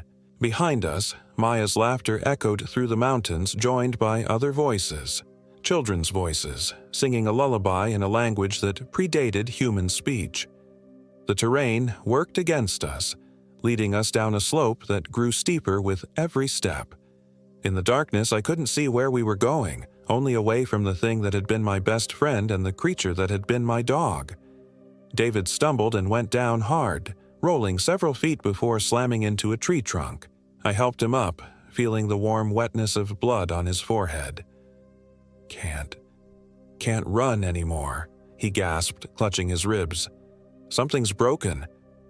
I listened for sounds of pursuit but heard only wind and the distant singing. We have to keep moving. They'll find us if we stop. Where? David's voice cracked with despair. Where can we go?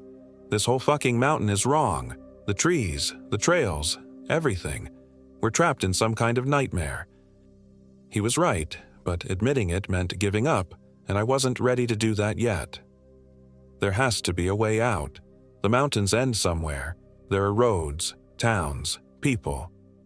But even as I said it, I wondered if those places still existed, or if the wrongness had spread beyond these peaks, consuming the world we'd left behind. We found shelter in a shallow cave that reeked of something long dead. David collapsed against the far wall, holding his ribs and breathing in shallow gasps. In the dim light filtering through the cave mouth, his skin looked gray and waxy. "I think they got me too," he whispered. I crawled closer, trying to see his face in the darkness. "What do you mean?" When that thing touched me, I felt something cold go through my head, like ice water in my brain. He looked up at me with eyes that were still his own, still human. "I can hear them singing, Sarah. The children. They're calling my name." Fear clawed at my throat. "You're still you, David. You're still human. For now." He managed a weak smile. "But I can feel it spreading. Whatever they did to Maya, to Jesse, it's in me now too." I wanted to deny it, to tell him he was imagining things, but I could see the dark veins beginning to appear beneath his skin, spreading from where Maya had touched him. "How long?" I asked. "I don't know. Hours, maybe less." He reached into his jacket and pulled out something that made my heart stop. A knife, a hunting blade with a 6-inch serrated edge. "You have to promise me something, Sarah." "No." I backed away from him, shaking my head. "Don't ask me to do that. When I change, when I'm not me anymore, you use this." He held the knife out to me, handle first. "Don't let them use my body to hurt people. Don't let them take me back to the world wearing my face." I stared at the blade, gleaming dully in the filtered moonlight. There has to be another way. Look at Maya. Look at Jesse. Do they seem like they're coming back? David's voice was getting weaker, but his eyes remained focused on mine. "Promise me, Sarah.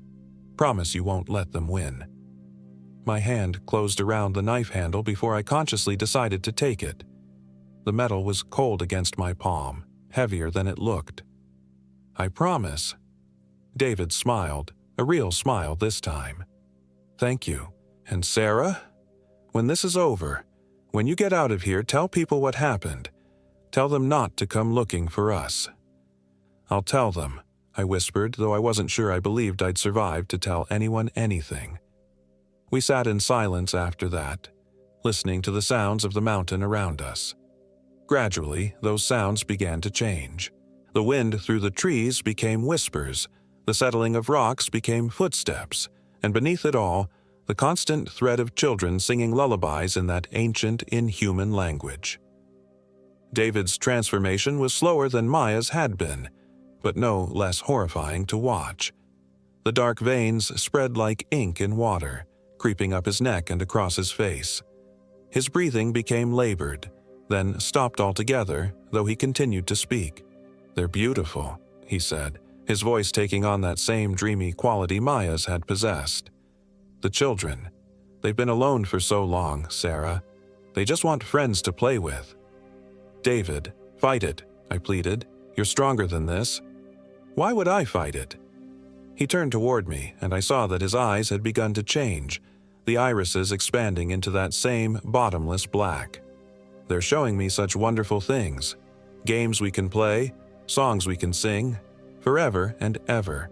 He stood with that unnatural grace, his movements too fluid for someone with broken ribs. In the moonlight, his skin had taken on a translucent quality, and I could see the dark network of veins beneath the surface pulsing with their own rhythm. "Come with me, Sarah," he said, extending his hand. "Let them show you too. It doesn't hurt. It's like going to sleep and having the most beautiful dreams." I gripped the knife tighter, but I couldn't bring myself to use it. Not yet. He was still David, still my friend. Just wrong. "I can't do that," I said. His expression didn't change, but something shifted in his posture, becoming more predatory. "That's okay. They can make you understand. They're very good at making people understand." He moved toward me, and I scrambled backward toward the cave entrance. "David, please, you're still in there. I know you are." "I'm still here," he agreed.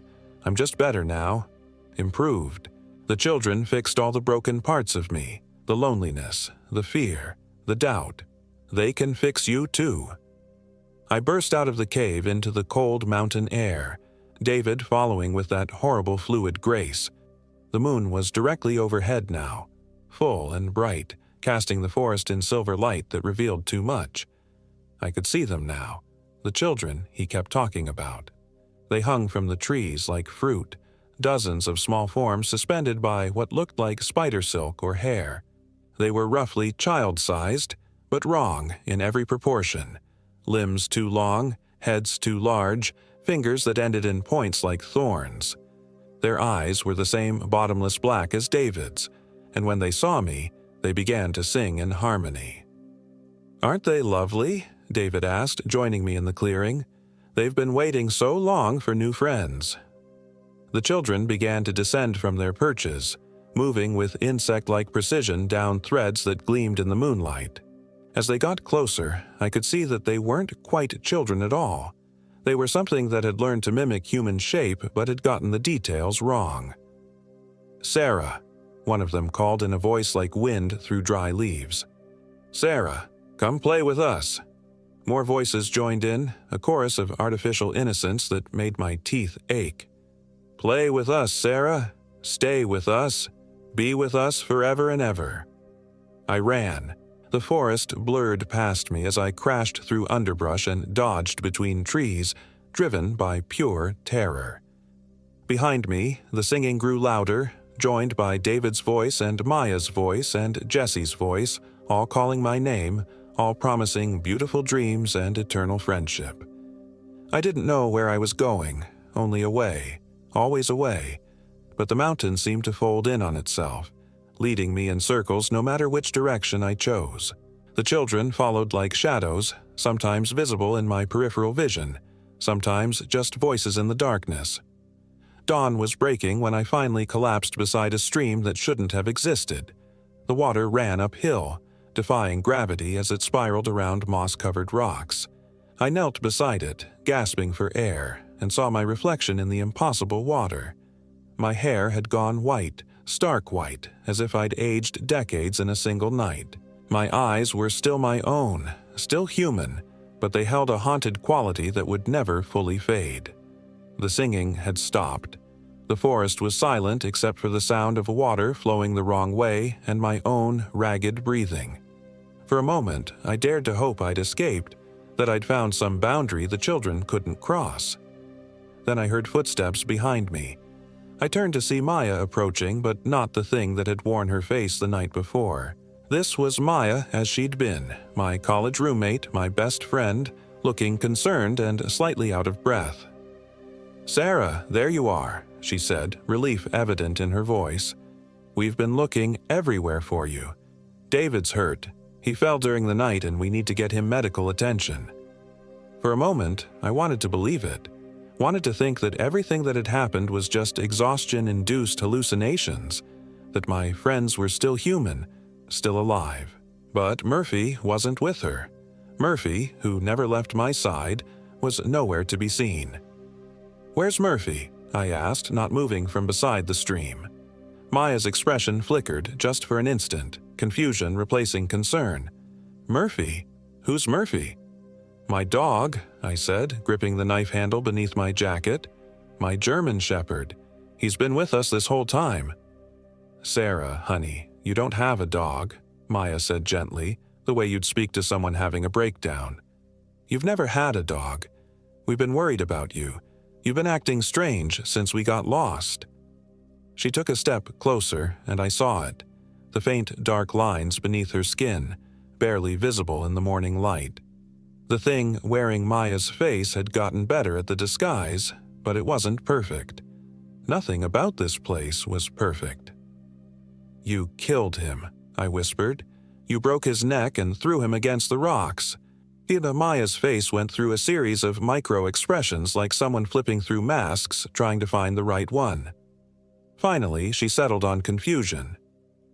"Sarah, I think you might be having some kind of episode. There was never any dog." But as she spoke, her shadow was wrong.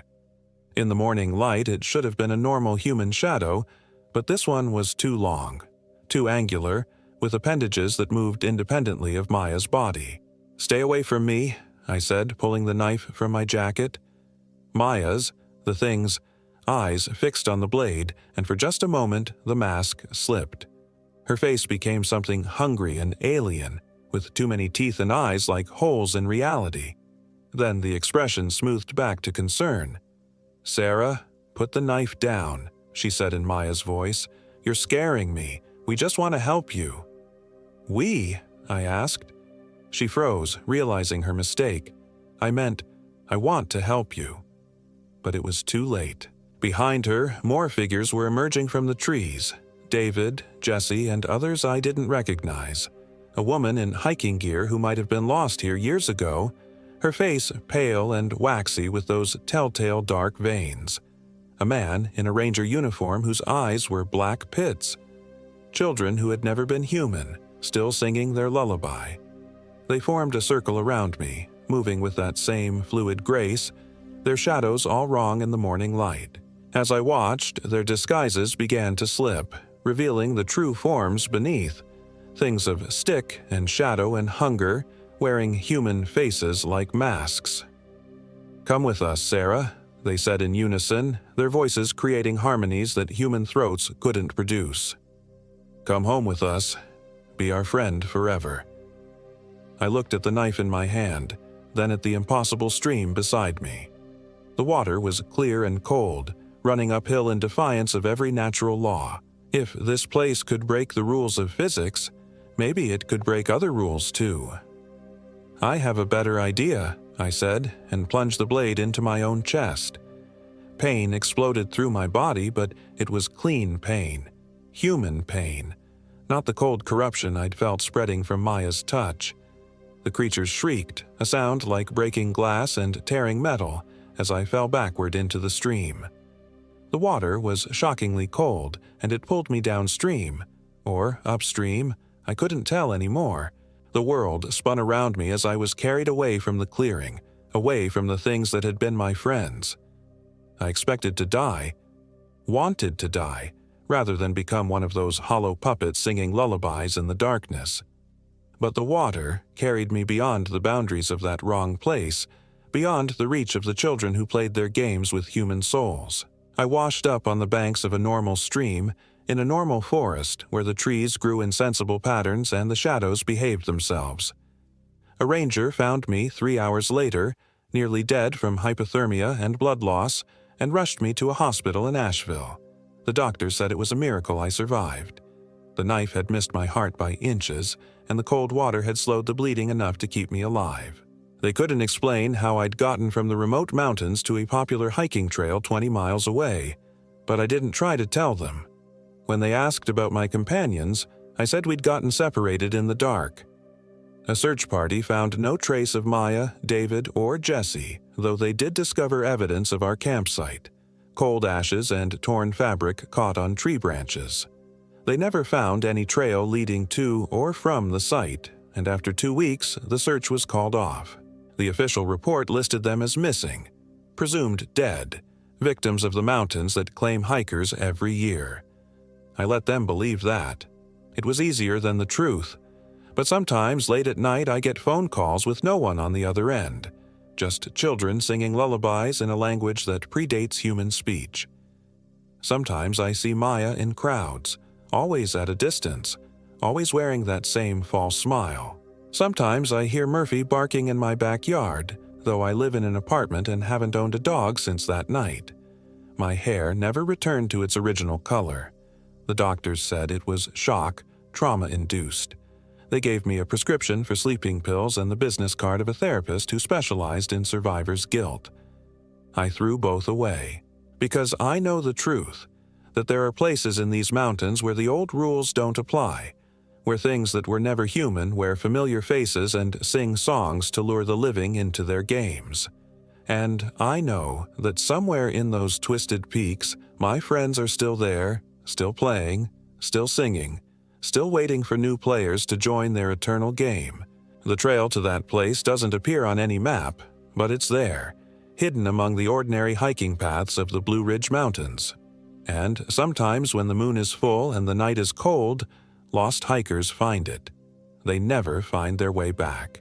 But sometimes, if you listen carefully to the wind through the trees on quiet mountain nights, you can hear them singing, children's voices joined by others, calling to their friends in the world below, promising beautiful dreams and games that last forever.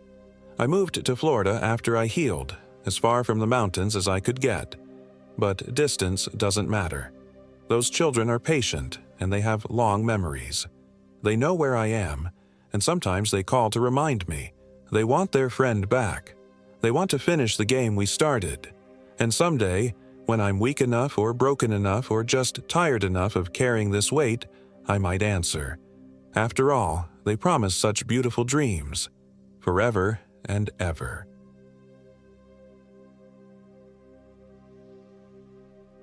My name is Jennifer Williams, and I am 29 years old. This happened in the remote hollows of the Nantahala National Forest, North Carolina, 3 months ago. I'm writing this down because the doctors say it might help with my recovery, though I know nothing will ever make me whole again. Some things once seen, once felt, carve themselves so deep into your soul that healing becomes impossible. The plan had been simple: a romantic weekend camping trip for Michael and me to celebrate our 2-year anniversary. We'd been growing apart lately, both buried under the stress of our demanding jobs in Charlotte, and I thought maybe getting away from civilization would help us reconnect. Michael, always the outdoor enthusiast, had suggested the Nantahala, specifically a trail he'd found online that led to an unnamed hollow deep in the forest, far from the tourist crowds. "It'll be just us in the wilderness," he'd said, his eyes lighting up with that boyish excitement I'd fallen in love with. No cell service, no distractions, just you, me, and the mountains. I should have paid attention to the warnings. We started our hike Friday afternoon, parking at a barely marked trailhead off a gravel Forest Service road that seemed to lead nowhere. The autumn air was crisp, filled with the scent of dying leaves and pine needles. Our packs were heavy with 3 days' worth of supplies, and Michael carried his grandfather's old compass, a family heirloom he insisted was more reliable than any GPS. The first few hours were perfect. We followed what appeared to be an old hunting trail that wound deeper into the mountains, past towering oak and hickory trees whose leaves created a canopy of gold and crimson above us. Michael was in his element, pointing out deer tracks and identifying bird calls, while I found myself relaxing for the first time in months. But as the afternoon wore on, something began to feel wrong. It started with the silence. Gradually, I realized that the normal sounds of the forest, bird songs, rustling of small animals, even the whisper of wind through leaves, had faded to nothing. The only sound was our footsteps on the trail and our increasingly labored breathing as we climbed higher into the mountains. "Mike?" I called softly, not wanting to disturb whatever unnatural quiet had settled around us. "Do you notice how quiet it is?" He paused, tilting his head to listen. His face, usually quick to smile, grew troubled. "Yeah, that's strange. Usually you hear at least some birds this time of day." We pressed on, telling ourselves it was just a temporary oddity, but the silence followed us like a living thing. When we finally reached the hollow Michael had marked on his map, a small valley nestled between two ridges, the sun was already low on the horizon, casting long shadows that seemed to reach for us with gnarled fingers. The hollow itself was beautiful in an unsettling way. A small creek wound through its center, and the trees grew so thick that the fading daylight barely penetrated to the forest floor. It felt ancient, untouched, as if we were the first humans to ever set foot there. "This is perfect," Michael said, dropping his pack near a level spot close to the creek. But his voice lacked conviction, and I noticed how his eyes kept darting to the darkening tree line. We set up camp in relative quiet, both of us unusually subdued. As I unrolled our sleeping bags inside the tent, I couldn't shake the feeling that we were being watched. Every time I looked up, I expected to see eyes glowing in the gathering darkness, but there was nothing, just the oppressive weight of the forest's attention. Michael tried to start a fire using the seasoned wood we'd brought, but something was wrong. The kindling would catch, but the flames kept sputtering out no matter how carefully he arranged the logs. On his fourth attempt, when the fire finally took hold, the flames burned with an odd blue tinge that made both of us step back. "That's not normal," I whispered, staring at the eerie blue light dancing across our faces. "Probably just minerals in the wood," Michael said, but his voice was tight with uncertainty. "Copper or something." We ate our dinner of trail rations in silence, neither of us willing to admit how wrong everything felt. The blue flames cast strange shadows that seemed to move independently of the fire itself, creating the illusion of figures dancing just beyond our vision. Every few minutes, one of us would glance nervously at the forest surrounding our small circle of light. It was while we were cleaning up that we heard the first sound that wasn't our own. A child's laughter, high and clear, echoing from somewhere deep in the hollow. We both froze, listening. The laughter came again, closer this time, followed by what sounded like a little girl calling out in a sing-song voice, "Come play with me! Come play!" Michael grabbed his flashlight, sweeping the beam across the tree line. "Hello?" he called. "Is someone there?" Silence. Then, from a completely different direction, the laughter again, followed by that same voice. "Come play with me?" "There's no way a child could be out here," I said, my voice barely a whisper. "We're miles from any road, any houses." Michael's jaw was set in that determined way I knew meant he'd made a decision I wouldn't like. "I'm going to take a look. Maybe someone's camping nearby and their kid wandered off." "Mike, no. Don't leave the fire." But he was already standing, flashlight in hand. "I'll just check the immediate area. If there really is a lost child—" The laughter cut him off, and this time it was right at the edge of our camp, so close that the beam of Michael's flashlight should have illuminated whoever was making the sound. But there was nothing there. Nothing at all. "Come play," the voice called again, and now it was behind us, then to our left, then above us in the trees, as if whatever was making the sound was moving impossibly fast, or as if there were multiple children surrounding us in the darkness. I grabbed Michael's arm. "We need to leave, now. Pack everything up and get out of here." But even as I said it, I knew it was too late. The trail that had seemed so clear in daylight was now swallowed by a darkness so complete that our flashlights barely penetrated it. We might walk in circles for hours, or worse, straight off a cliff. "We wait until morning," Michael said, but I could hear the fear in his voice. "First light, we pack up and head back." We retreated to our tent, zipping it closed as if that thin nylon could protect us from whatever was out there. The child's laughter continued sporadically throughout the night, sometimes far away, sometimes so close it seemed to be coming from inside the tent with us. Neither of us slept. When dawn finally came, gray and reluctant, we emerged to find our campsite subtly wrong. Our packs, which we'd left carefully organized by the fire, were scattered around the clearing. Michael's grandfather's compass was missing from his pack, and when I checked my sleeping bag, I found it unzipped from the inside, though I distinctly remembered zipping it closed before we'd fled to the tent. Worst of all, the fire had burned down to cold ashes, but arranged in the ash were small handprints, child-sized but wrong somehow, with fingers too long and too many joints. "We're leaving," Michael said, his face pale in the morning light. "Right now." We threw our gear together hastily, neither of us speaking about what we'd found. Michael pulled out his backup GPS unit, but the screen showed only static. When he tried his phone, it displayed no signal, which was expected, but stranger was the fact that the time showed 3:47 a.m. when it was clearly mid-morning. "The compass," I said, watching him search frantically through his pack again. "How are we going to find our way back without it?" Michael's face was grim. "We follow the creek downstream. It has to lead somewhere." But as we shouldered our packs and prepared to leave the hollow, I realized something that made my blood freeze. The creek, which had flowed from north to south when we'd arrived, was now flowing in the opposite direction. "That's impossible," Michael muttered, staring at the water. "Water doesn't just change direction." I wanted to argue, to find some rational explanation, but the evidence was right there in front of us. We were no longer in the same place we'd camped, or perhaps the place itself had changed overnight.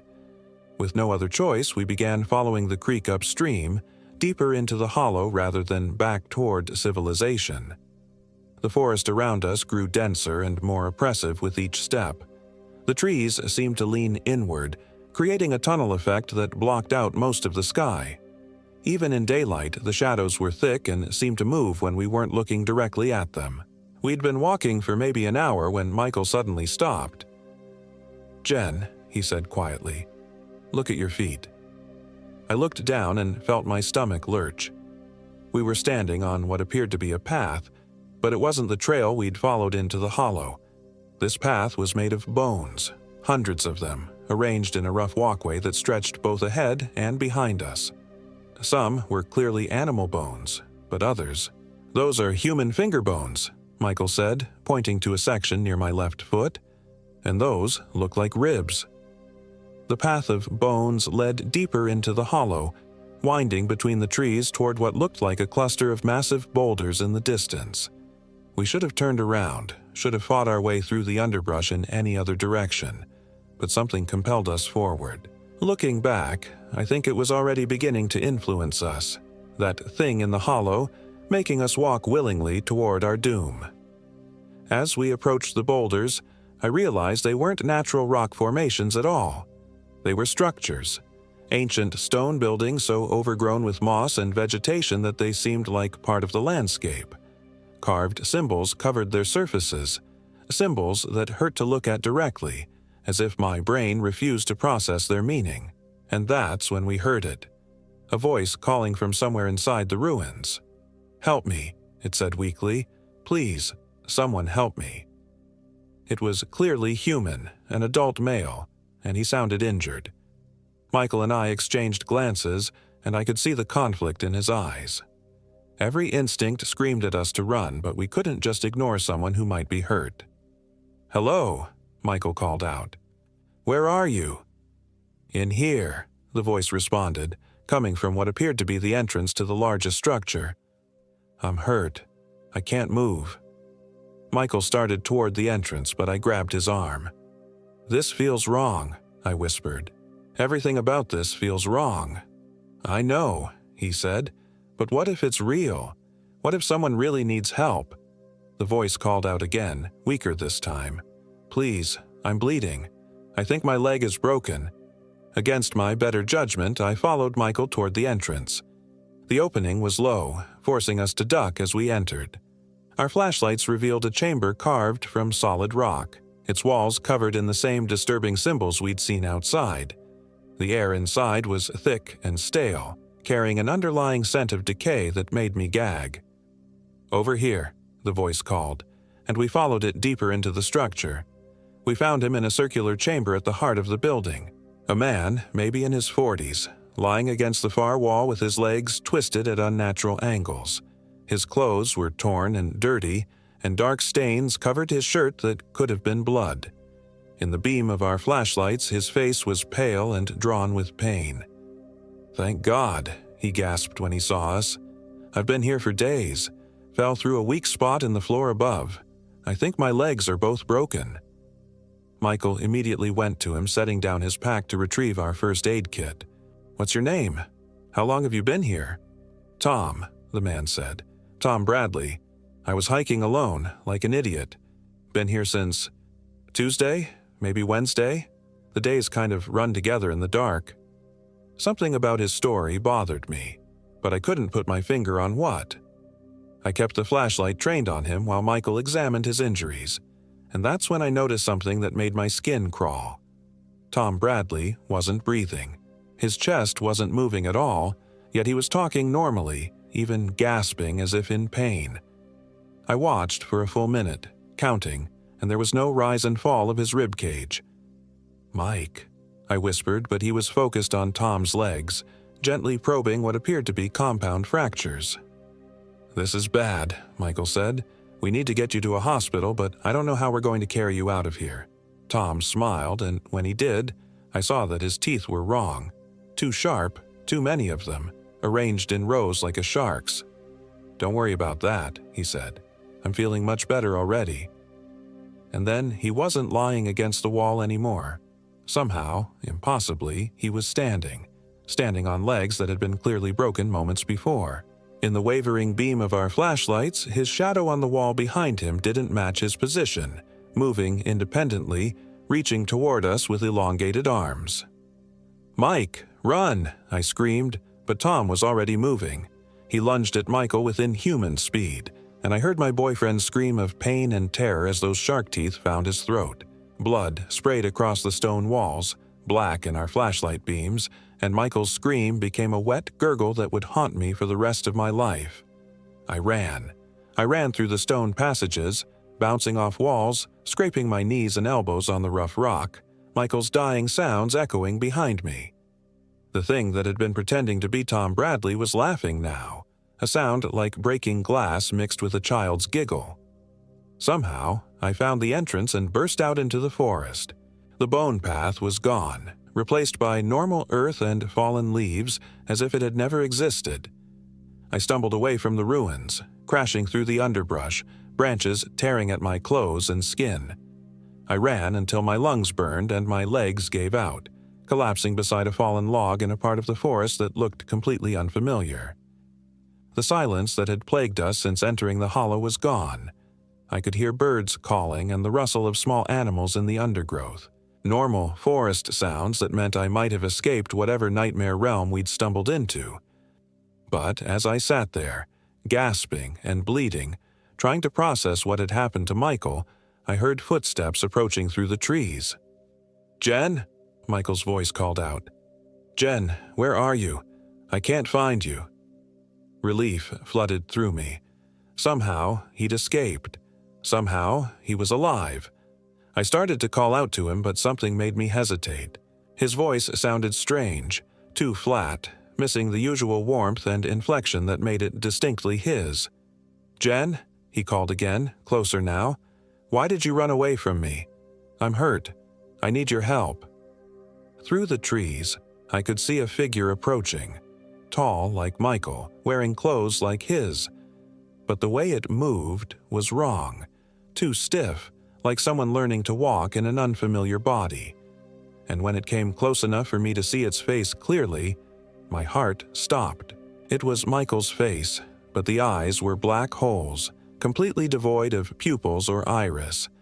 His neck bore ragged wounds that gaped open like extra mouths, and when he spoke, I could see movement inside his throat that wasn't human.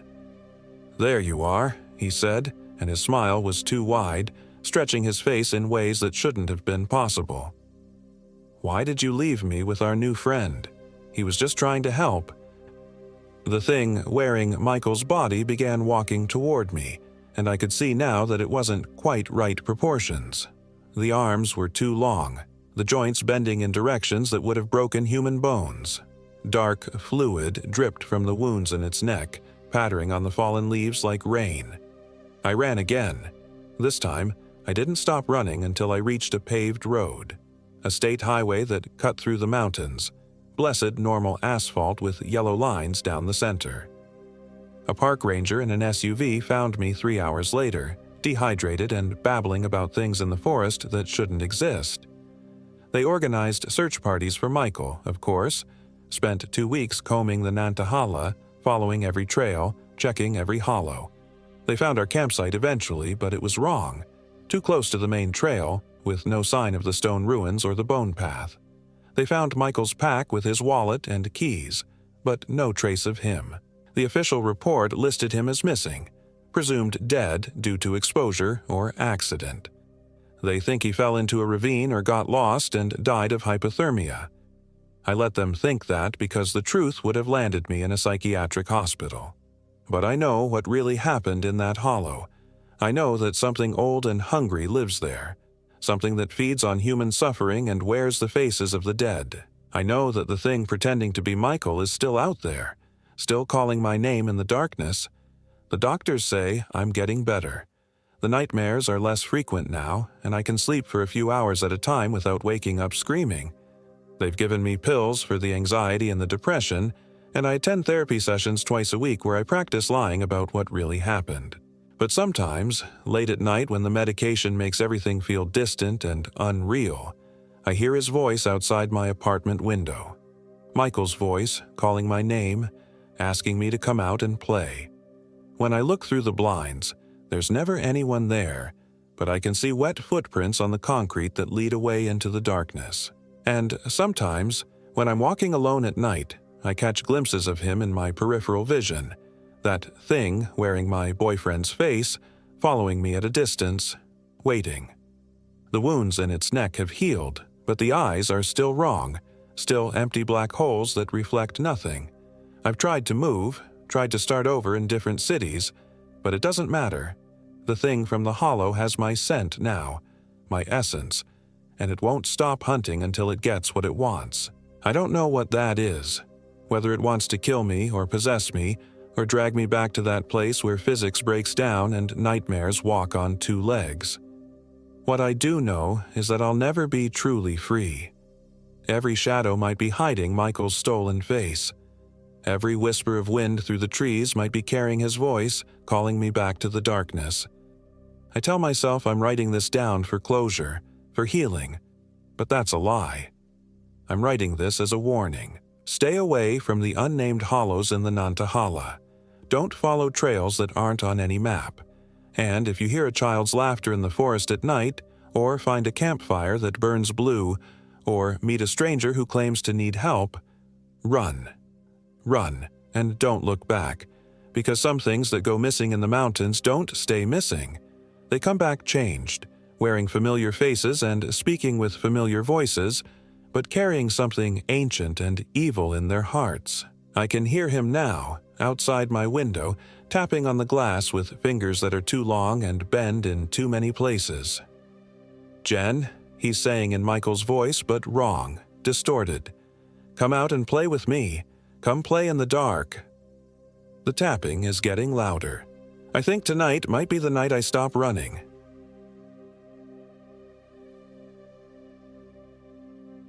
My name is Emily Hall, and I am 32 years old. This happened in October of last year, deep in North Carolina's Pisgah National Forest, where the ancient mountains swallow sound and daylight dies too early among the skeletal trees. I should have known better than to go alone. But after David left, after I found those messages on his phone and watched 8 years of marriage crumble into lawyers and divided furniture, I needed the silence. I needed to be somewhere my thoughts couldn't echo off walls that still smelled like his cologne.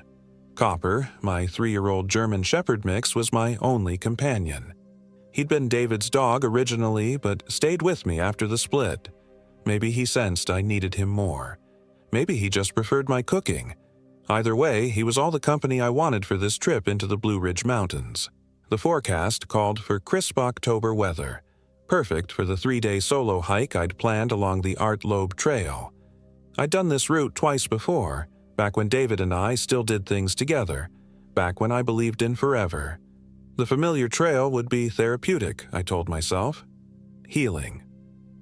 I parked at the Davidson River Campground trailhead just after dawn on a Friday morning. Mist clung to Looking Glass Rock in the distance, and the air carried that sharp bite of mountain autumn that makes your lungs feel clean. Copper bounded out of my Subaru, immediately investigating every scent marker left by previous hikers and their dogs. "Ready, boy?" I asked, adjusting my pack straps. 40 pounds of gear for 3 days: tent, sleeping bag, food, water purification tablets, first aid kit, bear spray. Everything I'd need to disappear into the woods and remember who I was before I became half of something that no longer existed. Copper's tail wagged furiously. He loved these adventures, had missed them during the months of legal proceedings and house hunting. His enthusiasm was infectious enough that I actually smiled for the first time in weeks. The first day passed without incident. We covered 8 miles of familiar terrain, crossing wooden bridges over crystal streams and climbing steadily through forests of oak, maple, and hickory painted in violent shades of orange and red. Copper ranged ahead and behind me, his dark coat visible through the trees as he investigated interesting smells and chased the occasional squirrel. By late afternoon, we reached my planned campsite near Cedar Rock Mountain, a small clearing beside a babbling creek. I'd stayed here before. The spot felt safe, surrounded by trees but open to the sky, with fresh water and flat ground for my tent. Setting up camp felt like meditation. Stake the tent, lay out the sleeping bag, organize gear, start a fire. Simple tasks that required just enough focus to quiet the divorce proceedings still churning in my head. Copper supervised, occasionally bringing me sticks he deemed worthy of the fire pit. As twilight approached, I noticed my phone had no signal. Not unusual in these mountains, but my GPS seemed glitchy too. The little blue dot representing my location kept jumping around the map, sometimes placing me miles from where I knew I was. I turned it off and back on, but the problem persisted. "Just us and the compass, buddy," I told Copper, scratching behind his ears. He leaned into my touch, content.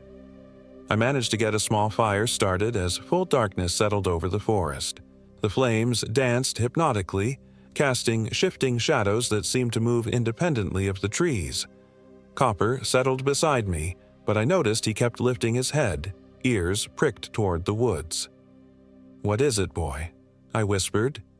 He whined softly, that low sound he made when something bothered him, but he couldn't identify what. I listened carefully but heard only the creak, the whisper of wind in dry leaves, and the distant hoot of an owl. I fed Copper his dinner and ate my own meal of dried pasta and canned chicken, trying to ignore the growing feeling that something was watching us from the tree line. The rational part of my mind insisted this was normal wilderness paranoia. Every solo hiker felt it eventually. But Copper's continued alertness worried me. When I tried to light the camp stove for tea, the flame burned an odd blue color instead of the usual orange. I adjusted the fuel mixture, but the blue tint persisted. Weird, but not dangerous. Maybe there was something in the air, some mineral content affecting combustion. As I prepared for bed, I heard it for the first time. A sound like whispering, so faint I almost convinced myself it was wind through the trees. But Copper heard it too. He stood, hackles rising, and stared into the darkness beyond our circle of firelight. "Hello," I called out, feeling foolish. "Is someone there?" Silence. I banked the fire and retreated to my tent with Copper. He settled beside my sleeping bag but remained tense, occasionally lifting his head to listen to sounds I couldn't hear. It took hours to fall asleep, and when I finally did, my dreams were filled with whispers I couldn't understand and eyes watching from the trees.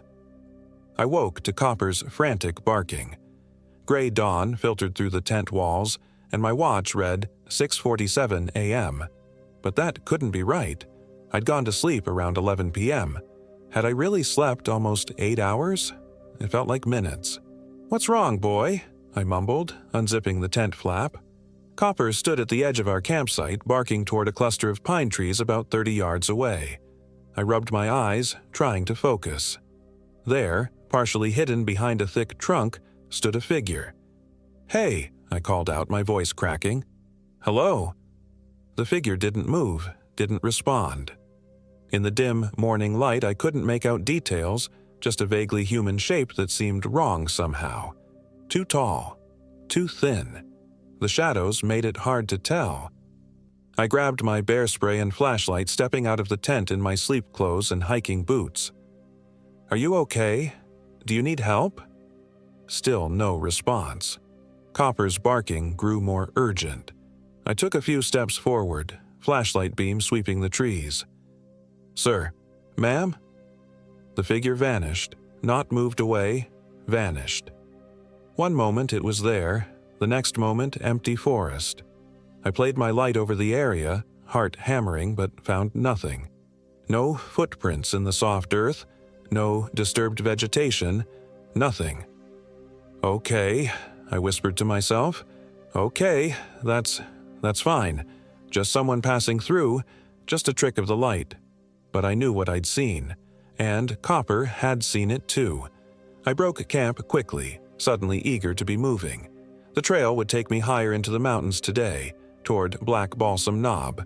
I'd planned to camp near the summit, but maybe I'd push through and find a site closer to civilization. As I packed my gear, I noticed something odd. My camp had been laid out in a rough circle: tent, fire pit, backpack, food storage. But now everything seemed slightly rotated, like someone had moved each item a few inches clockwise while I slept. The change was subtle enough that I questioned my own memory, but definite enough to make my skin crawl. Copper seemed calmer once we started hiking, but he stayed closer to me than usual. Instead of ranging ahead to explore, he walked almost at heel, occasionally looking back down the trail as if something might be following us. The morning mist burned off as we climbed, revealing stunning views of the Blue Ridge peaks stretching to the horizon. Under different circumstances, the beauty would have been overwhelming. Today, it felt exposed, like being watched by 1,000 hidden eyes. Around midday, we encountered another hiker. He appeared suddenly on the trail ahead of us, a tall man with prematurely gray hair and worn hiking gear. Copper growled low in his chest, something he'd never done with friendly strangers before. "Beautiful day for hiking," the man called out as we approached. His voice was pleasant with a slight Appalachian accent. "Don't see many folks on this trail this time of year." "It's gorgeous," I agreed, keeping my hand on Copper's collar. His growling had stopped, but I could feel tension in his muscles. "I'm Marcus," the man said, extending a gloved hand. "Been hiking these mountains for 30 years. You picked a good route." "Emily," I replied, shaking his hand. His grip was firm but cold, even through the gloves. "This is Copper." Marcus looked down at my dog with an odd smile. "Handsome animal. Good to have company out here. These mountains can get lonely."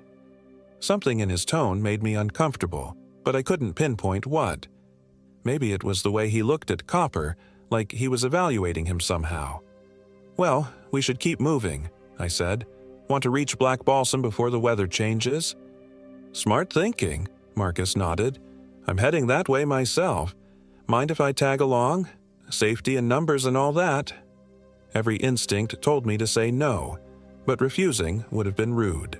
This was public trail, and hikers often walk together for safety. Still, Copper pressed against my legs as we resumed walking. 3 of us now instead of 2. Marcus proved to be knowledgeable about the area, pointing out various peaks and sharing stories about local wildlife. But his stories felt wrong, somehow. He claimed to have seen animals that didn't live in these mountains: wolves, elk, creatures that had been extinct in North Carolina for decades. When I questioned him about it, he just smiled. "These mountains are old," he said. older than most people realize. Sometimes the past bleeds through. As afternoon wore on, the temperature dropped and clouds began gathering around the peaks. Marcus suggested we find shelter before the weather turned, and I agreed. We were still a few miles from Black Balsam, but there was a good camping spot near a creek I remembered from previous hikes, except when we reached where the spot should have been, it wasn't there. I stood at what should have been a familiar clearing beside a stream, but instead found only dense forest. No creek, no clearing, just trees pressing close on all sides. "That's strange," I muttered, checking my compass and map. The readings made no sense. According to the compass, we were facing south, but the afternoon sun was clearly to our right, which meant we were facing west. And the map showed the creek running exactly where we stood, but I could see nothing but forest in every direction. "Maps can be unreliable up here," Marcus said casually. "Magnetic anomalies in the rock. Best to trust your instincts." But my instincts were screaming that something was very wrong. The trees seemed too close, the shadows too deep for the time of day, and Copper was trembling against my legs, eyes fixed on Marcus with obvious fear. "Maybe we should head back to the main trail," I suggested. "Getting dark soon," Marcus replied, gesturing at the sky. "Dangerous to hike in the dark. I know a good spot just through those trees."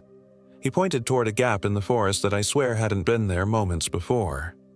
The opening led into deeper woods, where the trees grew so thick that no light penetrated their canopy. "I think I'd rather—" I began. "Come on," Marcus interrupted, already walking toward the gap. "It's not far." Copper refused to follow.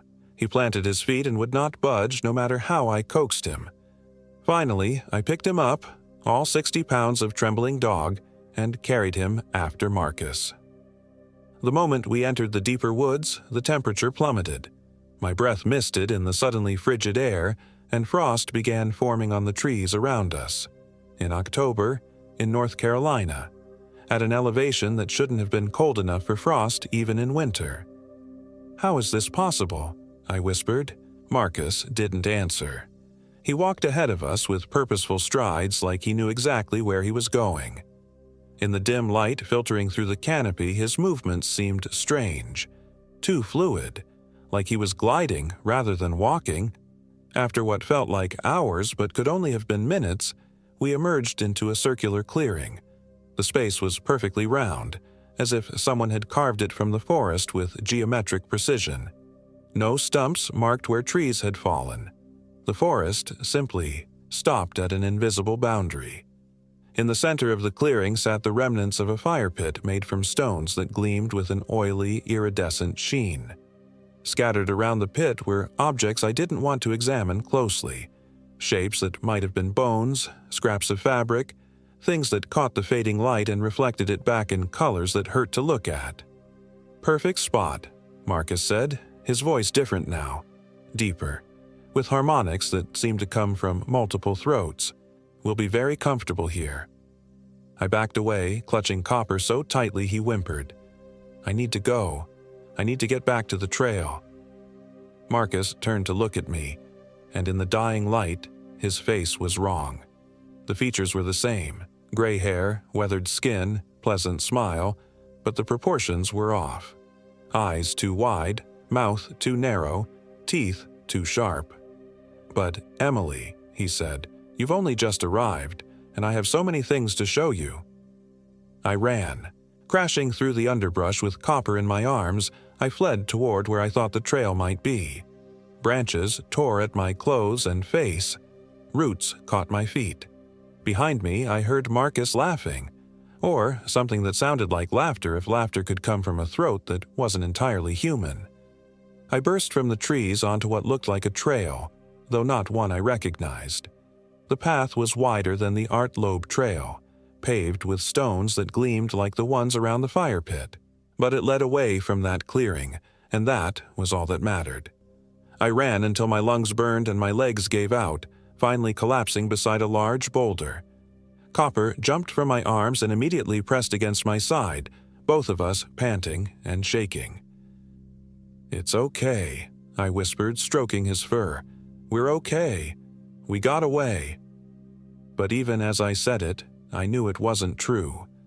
The trail beneath us was wrong. The trees around us were wrong. The very air felt wrong, thick and oppressive like breathing through wet cloth. And from somewhere in the forest behind us came the sound of footsteps. Slow, measured steps that seemed to be coming from multiple directions at once. I forced myself to stand and keep moving. The stone trail continued ahead, winding between trees that grew larger and more twisted the further we went. Some of the trunks were so massive I couldn't see around them, their bark black and weeping with some kind of sap that smelled like rotting meat. As darkness fell, too early, the sun vanishing behind the tree line when it should have been hours from sunset, I began to hear the whispers again. Soft voices speaking words I couldn't understand, coming from the trees themselves. Copper whined and pressed closer to my legs. "Emily," the voices whispered. "Emily, come back. We want to show you something." I walked faster, trying to ignore them, but they grew louder, more insistent. Soon I could make out individual words, though they were in no language I recognized. The syllables felt like insects crawling in my ears. Then Copper stopped walking. He sat down in the middle of the trail and refused to move, despite my coaxing and pulling on his collar. When I tried to pick him up again, he growled at me. Actually growled at me, his teeth bared. "Copper, what's wrong with you?" I demanded. He looked up at me, and in the fading light his eyes reflected red instead of their usual amber. Red like the eyes of something nocturnal and predatory. I let go of his collar and stepped back. Copper's growl deepened and he began walking back the way we'd come, back toward Marcus and that impossible clearing. "Copper, no!" I called after him. "Come back!" But he disappeared into the darkness between the trees, leaving me alone on a trail that shouldn't exist in a forest that had become something from a nightmare. I had no choice but to keep moving forward. The stone path was the only landmark I had, and following it felt safer than wandering into the twisted woods. I walked for what felt like hours, guided by the faint luminescence of the stones beneath my feet. Eventually, I saw a flicker of light ahead. A campfire, I thought with relief. Another hiker, someone who could help me find my way back to reality. But as I approached, I realized the light was coming from the clearing I'd fled hours earlier. Somehow, the trail had led me in a circle. The fire pit blazed with blue flames that cast no warmth, and around it sat 3 figures. Marcus was there, his face now openly wrong in the firelight, features shifting and flowing like melted wax. Beside him sat a woman with my face but eyes like holes in the world, and on the other side of the fire, tail wagging, sat Copper.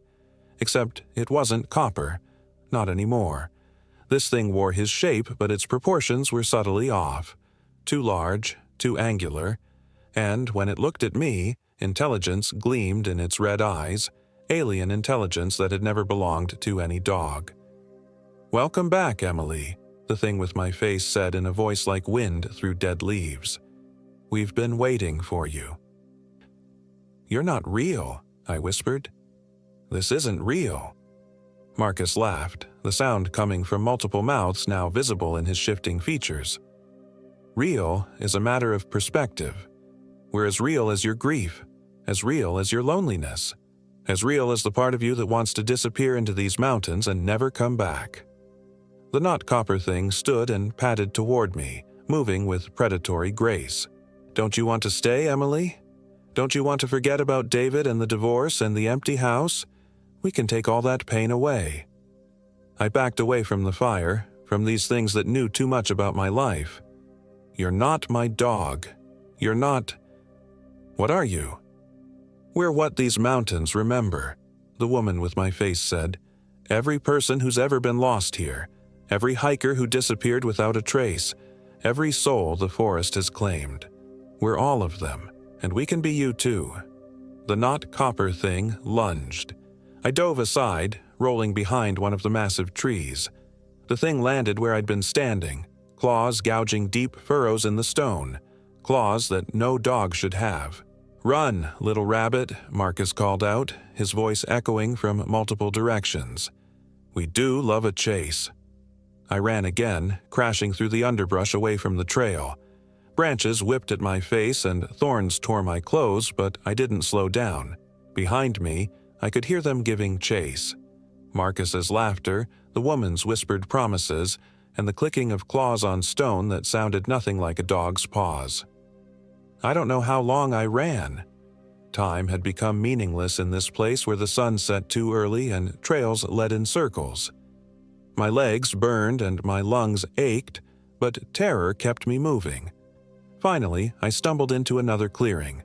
This one natural, with real grass and real trees that looked like they belonged in North Carolina. My phone lay in the center of the space, screen glowing. I snatched it up, expecting to find no signal, but 3 bars showed clearly. I dialed 911 with shaking fingers. 911. "What's your emergency?" "I'm lost," I gasped. "I'm lost in Pisgah National Forest, and there are things chasing me. Please, I need help." "Ma'am, can you tell me your location?" I gave my last known position as best I could remember. The dispatcher kept me on the line, asking questions I couldn't really answer. How could I explain what I'd seen? How could I describe creatures that shouldn't exist? "Search and rescue is en route," the dispatcher said. "Stay where you are and keep your phone on. They'll use GPS to find you." I stayed in that clearing for hours, jumping at every sound, but the whispers had stopped. The oppressive feeling of being watched had lifted. When dawn broke, real dawn, with the sun rising in the east like it was supposed to, I heard voices calling my name. "Over here," I shouted. "I'm over here." 2 rangers found me, along with a search and rescue volunteer. They looked concerned, but not surprised. Apparently, hikers got turned around in these mountains more often than I'd realized. "What happened to your hiking companion?" one of the rangers asked. "A witness saw you on the trail yesterday with a man and a dog." The man, I don't know what happened to him. And my dog, Copper, I started to say he'd been taken by something impossible, but caught myself. He ran off. I couldn't find him. They searched the area for signs of Marcus or Copper, but found nothing. No tracks, no traces, no evidence that either of them had ever existed. The rangers assured me they'd continue looking, but I could see in their eyes they didn't expect to find anything. They escorted me back to the main trail, to the real trail where other hikers nodded and smiled as we passed. Normal people in a normal forest doing normal things. The stone path was gone. The twisted trees were gone. Everything was as it should be. But when we reached the Davidson River campground, my Subaru sat exactly where I'd left it. And in the back seat, nose pressed against the window, was Copper. Real Copper. I could tell immediately. The right proportions, the right coloring. Amber eyes, full of the intelligence I recognized. He jumped out when I opened the door and covered my face with kisses, whining and tail wagging like I'd been gone for weeks instead of 2 days. "Well, looks like your dog found his way back on his own," one of the rangers said with a smile. "They're smart that way." I nodded and thanked them, but didn't mention that Copper had been with me the entire time. How could I explain that this dog and the thing that had worn his face were 2 different creatures entirely? The drive home was surreal. Copper sat in his usual spot in the passenger seat, occasionally looking at me with what seemed like confusion, like he was trying to remember something important but couldn't quite grasp it. When I stopped for gas, I checked his collar and found his tags, his vaccination records, everything proving he was my dog, but he had no scratches, no dirt, no signs he'd spent 2 days in the wilderness. It's been 8 months since that trip. I've tried to return to normal life, finished the divorce proceedings, moved into a smaller apartment, started therapy to deal with what the counselor calls wilderness-induced hallucinations brought on by stress and isolation. But I know what I experienced wasn't a hallucination. Sometimes, in the middle of the night, I wake to find Copper sitting perfectly still at the foot of my bed, staring at me with those red reflecting eyes that all dogs have in the dark.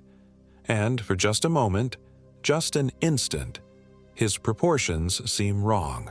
Too large, too angular. And intelligence gleams in those eyes that seems older and more knowing than any dog should possess. Then he'll shake himself, wag his tail, and settle back down to sleep. Normal again, but I've started keeping a flashlight by my bed, just in case. The mountains remember, Marcus had said. Every person who's ever been lost there. Every hiker who disappeared without a trace. I think something came back with me from Pisgah National Forest. Something wearing Copper's face, sharing his memories, playing his role perfectly. But sometimes, when he doesn't think I'm watching, I catch glimpses of the thing underneath, and I wonder, if something came back in Copper's place, what happened to the real dog? Is he still out there in those twisted woods, trapped in a clearing that exists between heartbeats? Or has he become part of the forest's memory, another soul for the mountains to claim? I don't know, and I'm terrified to find out. Last week, I got a call from the National Park Service. They found human remains near Black Balsam Knob, bones arranged in a perfect circle around stones that gleamed with an oily, iridescent sheen. The bones showed signs of extreme age, but DNA testing proved they belonged to Marcus Whitfield, a hiker who disappeared in the area 30 years ago. 30 years. Which means the thing I met on the trail, the thing that called itself Marcus, had been wearing his face for 3 decades. Waiting, hunting, collecting. And now it has Copper's face too. I've been researching the area, digging through old newspapers and missing person reports. Dozens of hikers have vanished in Pisgah National Forest over the past century. Some were found eventually, wandering out of the woods with no memory of where they'd been. Others were never seen again. But the ones who came back, I wonder if they really came back at all. Or if something else walked out of those mountains wearing their faces, living their lives, fooling their families. As I write this, Copper is sleeping at my feet. Real or not, I love him. He's all I have left of my old life, the only companion who stayed with me through the divorce and its aftermath. But sometimes I watch him and wonder what he's dreaming about. What memories are playing behind those closed eyes, his own or something else's? The forest remembers, and it never forgets. And sometimes, on very quiet nights, I swear I can hear whispers coming from the direction of the mountains, calling my name, inviting me back. I won't go. I can't. But the invitation is always there, patient and persistent as stone. The mountains are waiting for me to return, and I'm afraid that someday I will.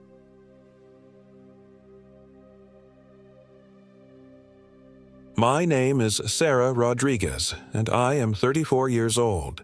This happened in the remote mountains of North Carolina, along a forgotten section of trail that branches off from the Appalachian Trail near Mount Mitchell, where the autumn mist clings to the peaks like funeral shrouds and the silence can swallow a scream whole. I should have known better than to hike alone. But Rex wasn't just any companion. My German Shepherd had been with me through 3 years of grief therapy, countless sleepless nights, and every anniversary of Elena's death. When the familiar weight of October settled on my chest like a stone, when the memories of my sister's final hiking trip began clawing at my mind again, Rex would rest his massive head on my lap and anchor me to the present. This trip was supposed to be different, therapeutic, a way to reclaim the mountains that had taken Elena from me 5 years ago. The trail we took wasn't on any official map. I'd found reference to it in an old hiking forum, a hidden gem that offered true solitude for experienced hikers. The trailhead sat at the end of a deteriorating Forest Service road, marked only by a weathered wooden post with faded blazes. No signs, no warnings, just an opening in the dense canopy of oak and hickory that seemed to breathe with the mountain wind. Rex trotted ahead, his black and tan coat almost invisible in the dappled shadows. His ears were alert but relaxed, tail swishing with the contentment of a dog in his element. I'd trained him for backcountry hiking, and he knew to stay within sight, to alert me to wildlife, to be my early warning system for anything dangerous. The first mile was peaceful. The trail wound through a forest that felt ancient, where massive chestnut stumps spoke of a time before blight, and the understory grew thick with rhododendron and mountain laurel. My boots found purchase on the leaf-strewn path, and my breathing settled into the rhythm that had once come so naturally to Elena and me. We'd planned to hike this exact region before the rockslide took her, before I learned that mountains don't distinguish between the experienced and the unlucky. By noon, we'd climbed 1,500 feet. The trail had grown fainter, marked only by occasional blazes that looked hand-painted rather than officially maintained. Rex discovered a small creek and drank deeply while I checked my GPS. The screen flickered, showing our location as a blue dot surrounded by gray. No topographical data, no trail markers, just empty space where the map should be. "That's weird," I murmured, tapping the device. Rex looked up from the water, ears cocked. "Probably just poor reception up here." But the GPS had worked fine in more remote locations. I tried my phone. No signal, which was expected, but the saved offline maps showed the same gray void. According to every digital device I carried, we were hiking through nothing. I pulled out my paper backup, a detailed topographical map of the Mount Mitchell area. Our position should have been clearly marked, but the trail we'd been following simply wasn't there. The map showed unbroken forest, steep terrain marked with warnings about unstable slopes and seasonal rockfall danger. Rex whined softly, looking back the way we'd come. For a moment, I considered turning around. Elena would have insisted on it. She'd been the cautious one, the one who always carried backup plans and emergency supplies, but the trail ahead looked solid, well-worn despite its absence from maps. And I'd come here to face my fears, not retreat from them. "Just a little further," I told Rex, who fell into step beside me with obvious reluctance. The afternoon brought the first truly strange occurrence. We'd been hiking for 4 hours when Rex suddenly stopped and growled, a low, rumbling sound I'd heard only once before when a black bear had wandered too close to our campsite in Shenandoah. But this growl was different. It carried a note of confusion, almost distress. He was staring at our backpacks. I'd set them down not 20 feet away while I filtered water from another creek. Both packs sat exactly where I'd left them, but something was wrong. The blue nylon of my pack had faded to a sickly gray-green, and the fabric hung loose and rotten-looking. Rex's pack, which held his food and collapsible bowls, was intact but covered in a film of what looked like mold.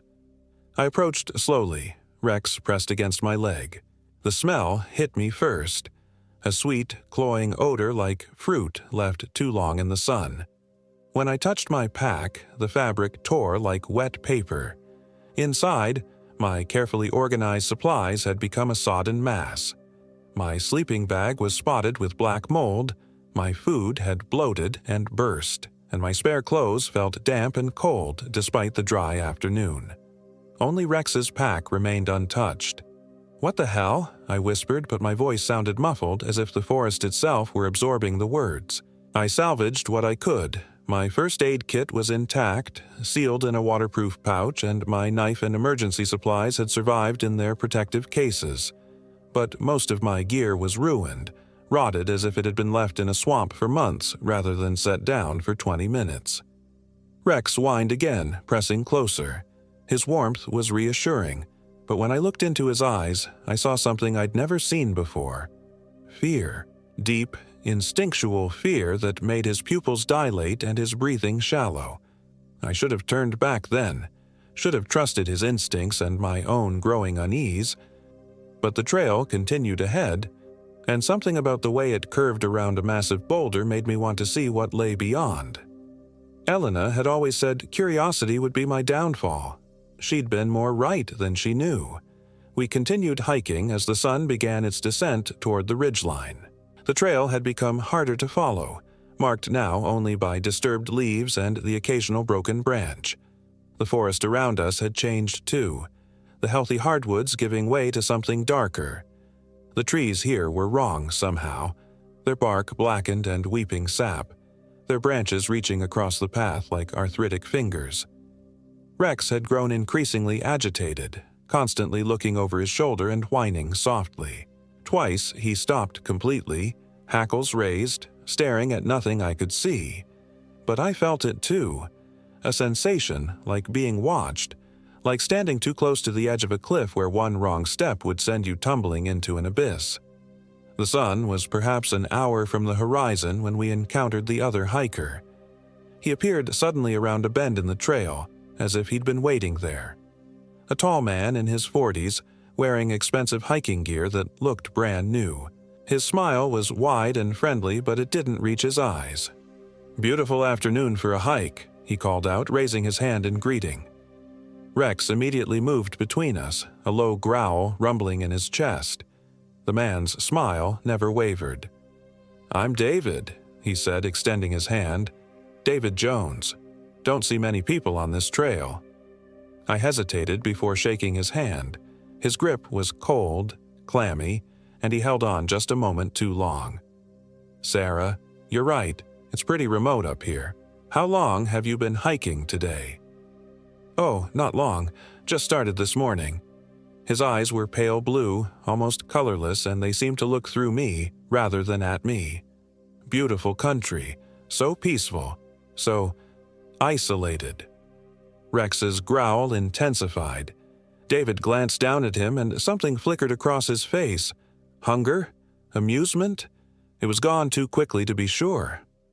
"Your dog doesn't seem to like me," he said, his voice carrying a note of mock disappointment. "He's usually friendly with strangers. Must be tired." But Rex wasn't tired. He was terrified. Every muscle in his body was coiled for action, and his eyes never left David's face. "Where are you headed?" David asked, shifting his weight. I noticed he wore no pack, carried no water, no supplies for even a day hike. Just exploring, hoping to find a good spot to camp. I kept my voice casual, but every instinct was screaming at me to get away from this man. "Oh, I know the perfect spot. Just about a mile up the trail. Very private, very secluded." His smile widened, showing teeth that seemed too white, too sharp. "I could show you, if you'd like." "Thanks, but I prefer to find my own sights. Enjoy your hike." I stepped around him, Rex pressed against my legs. "Maybe I'll see you around," David called after us. "These mountains have a way of bringing people together." I didn't look back, but I could feel his eyes on us until we rounded the next bend. Rex didn't relax until we'd put considerable distance between ourselves and the stranger, and even then he kept glancing over his shoulder. We hiked for another hour before I found what looked like a suitable campsite, a small clearing beside a stream, with flat ground for my tent and good drainage. The sun was touching the ridgeline now, painting the sky in shades of amber and blood. As I set up camp, I tried to shake off my unease about the encounter with David. Plenty of people day-hiked without visible gear. Maybe he'd stashed his pack somewhere, or maybe he was just more hardcore than most. But Rex's reaction bothered me. My dog had excellent judgment about people, and he'd never reacted so strongly to a stranger. I managed to get my damaged tent erected, though the fabric was weakened and several guy lines had rotted through.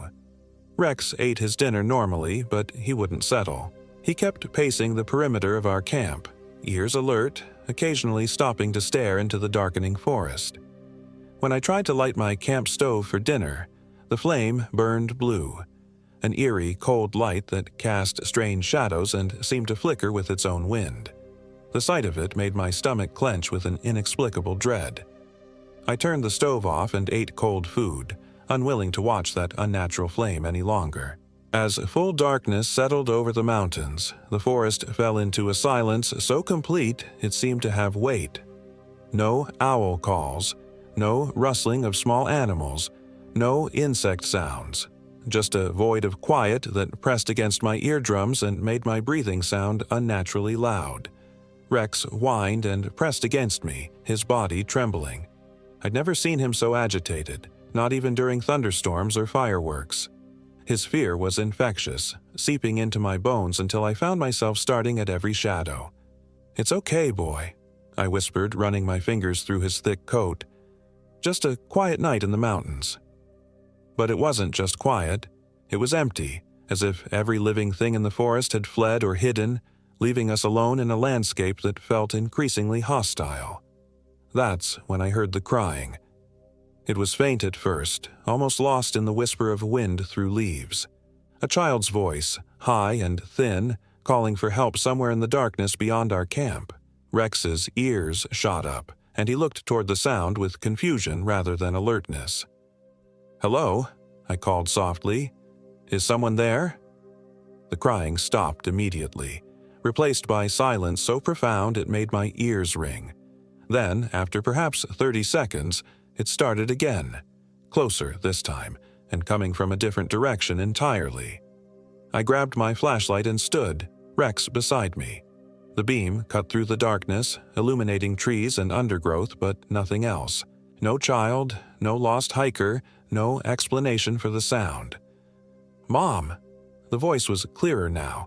Definitely a child, maybe 6 or 7 years old. "Mom, I'm scared. I can't find you." Rex whined and pressed against my legs, his entire body shaking. Dogs were supposed to be drawn to help distressed humans, but Rex wanted nothing to do with that voice. His instincts were screaming warnings that my rational mind refused to accept. "Where are you?" I called. "Keep talking so I can find you." The voice came again, but this time it was directly behind me. "Mom, why won't you come get me?" I spun around, flashlight beam sweeping across our campsite. Nothing. Rex was pressed so close to my legs I could barely walk, and his breathing had become rapid and shallow. "There's no one there," I told myself firmly. "Just echo effects from the terrain, or maybe a lost hiker playing a recording to signal for help." But even as I said it, I didn't believe it. The voice had been too close, too immediate to be an echo. And what hiker would carry recordings of crying children? I spent the rest of the night sitting up with my back against a tree. Rex curled tight against me, both of us staring into the darkness and jumping at every sound. The crying came twice more, once from the stream, once from directly above us in the canopy, but I didn't respond. Some primitive part of my brain understood that whatever was making that sound, it wasn't human, and it definitely wasn't a child. Dawn came gray and sluggish, filtered through a mist that clung to the forest floor like smoke. I'd dozed fitfully in the early morning hours, but Rex had remained alert all night, his eyes reflecting the first light with an exhaustion that matched my own. As I packed up camp, I noticed that my sleeping bag, one of the few items that had survived the previous day's mysterious decay, was now unzipped completely and turned inside out. I distinctly remembered zipping it closed before trying to sleep. The fabric was damp with dew, but the dampness felt wrong somehow, thick and clinging like the air in a greenhouse. "Time to get out of here," I told Rex, who immediately perked up at the suggestion. But when I looked at the trail, my heart sank. The path we'd followed to reach this campsite was gone. Not overgrown or hidden, completely absent, as if it had never existed. Where clear ground had led us into the clearing, there was now a tangle of rhododendron and briars so thick it would take hours to hack through with a machete. The only opening in the vegetation led deeper into the forest, away from civilization, toward the heart of the mountains where the old maps showed nothing but warnings about unstable terrain. I checked my GPS again. Still gray emptiness, but now even our current position wasn't showing. According to the device, we simply didn't exist. "Okay," I said aloud, trying to keep the panic out of my voice. "Equipment failure. We'll navigate by compass and terrain features." But my compass needle spun wildly, never settling on any direction. And the terrain around us looked nothing like what I remembered from the topographical maps. The creek beside our campsite flowed uphill, defying gravity in a way that made my eyes water to watch. The trees seemed taller, their trunks twisted into shapes that hurt to look at directly. Rex whined and nosed at my hand, then looked pointedly toward the only visible path. He was right. We had no choice but to follow it and hope it led somewhere recognizable. We hiked for 3 hours through forest that grew stranger with each mile. The trees here were ancient beyond measure, their trunks so massive that 3 people holding hands couldn't encircle them. But their bark was wrong, smooth and pale like skin, marked with what looked like veins pulsing just beneath the surface. The undergrowth had a sickly quality, leaves tinged with yellow and brown despite the season, and everything smelled of decay and something else. Something sweet and rotten that reminded me of roadkill in summer heat. Rex had grown increasingly agitated as we walked. He kept looking back over his shoulder, and twice he stopped completely, hackles raised, staring at something I couldn't see. His breathing was rapid and shallow, and a fine tremor ran through his muscles as if he were fighting the urge to bolt. It was nearly noon when we encountered David again. He was sitting on a fallen log beside the trail, hands folded in his lap, smiling that same cold smile. He wore exactly the same clothes as the day before, but they looked freshly pressed, completely clean despite a night in the wilderness. No pack, no gear, no sign that he'd spent the night outdoors at all. "Sarah," he said warmly, as if greeting an old friend. "So, good to see you again. How was your night?" Rex immediately moved between us, a growl building in his chest. But this time, something was different about the sound. It carried a note of confusion, almost recognition, as if he smelled something familiar but couldn't quite place it. "Fine," I lied, keeping my distance. "Just heading back to the trailhead." "Oh, but you're going the wrong way." David's smile never wavered. "The trailhead is behind you. You're heading deeper into the wilderness." I know where I'm going. But I didn't, not really. I was following the only visible path, hoping it would eventually loop back toward civilization. "These mountains can be confusing," David said, standing slowly. "Easy to get turned around, easy to get lost. People disappear up here all the time." There was something in his voice that made my skin crawl, a note of anticipation, almost hunger. Rex's growl intensified, but now he was looking back and forth between David and me, as if he couldn't decide which of us posed the greater threat. "My sister disappeared in these mountains," David continued conversationally. 5 years ago. Hiking accident, they said. But I know better. These mountains take people. They change them. They bring them back. Different." My blood went cold. Elena had died 5 years ago. In these mountains. In a hiking accident that was never fully explained, her body never recovered despite extensive search efforts. "What was your sister's name?" I asked, though I dreaded the answer. "Elena Rodriguez."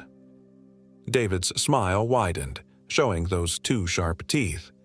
"Beautiful girl. Always loved the mountains. Always said they called to her." I took a step backward, my hand moving instinctively to the knife on my belt. Rex was now growling continuously, but the sound was wrong.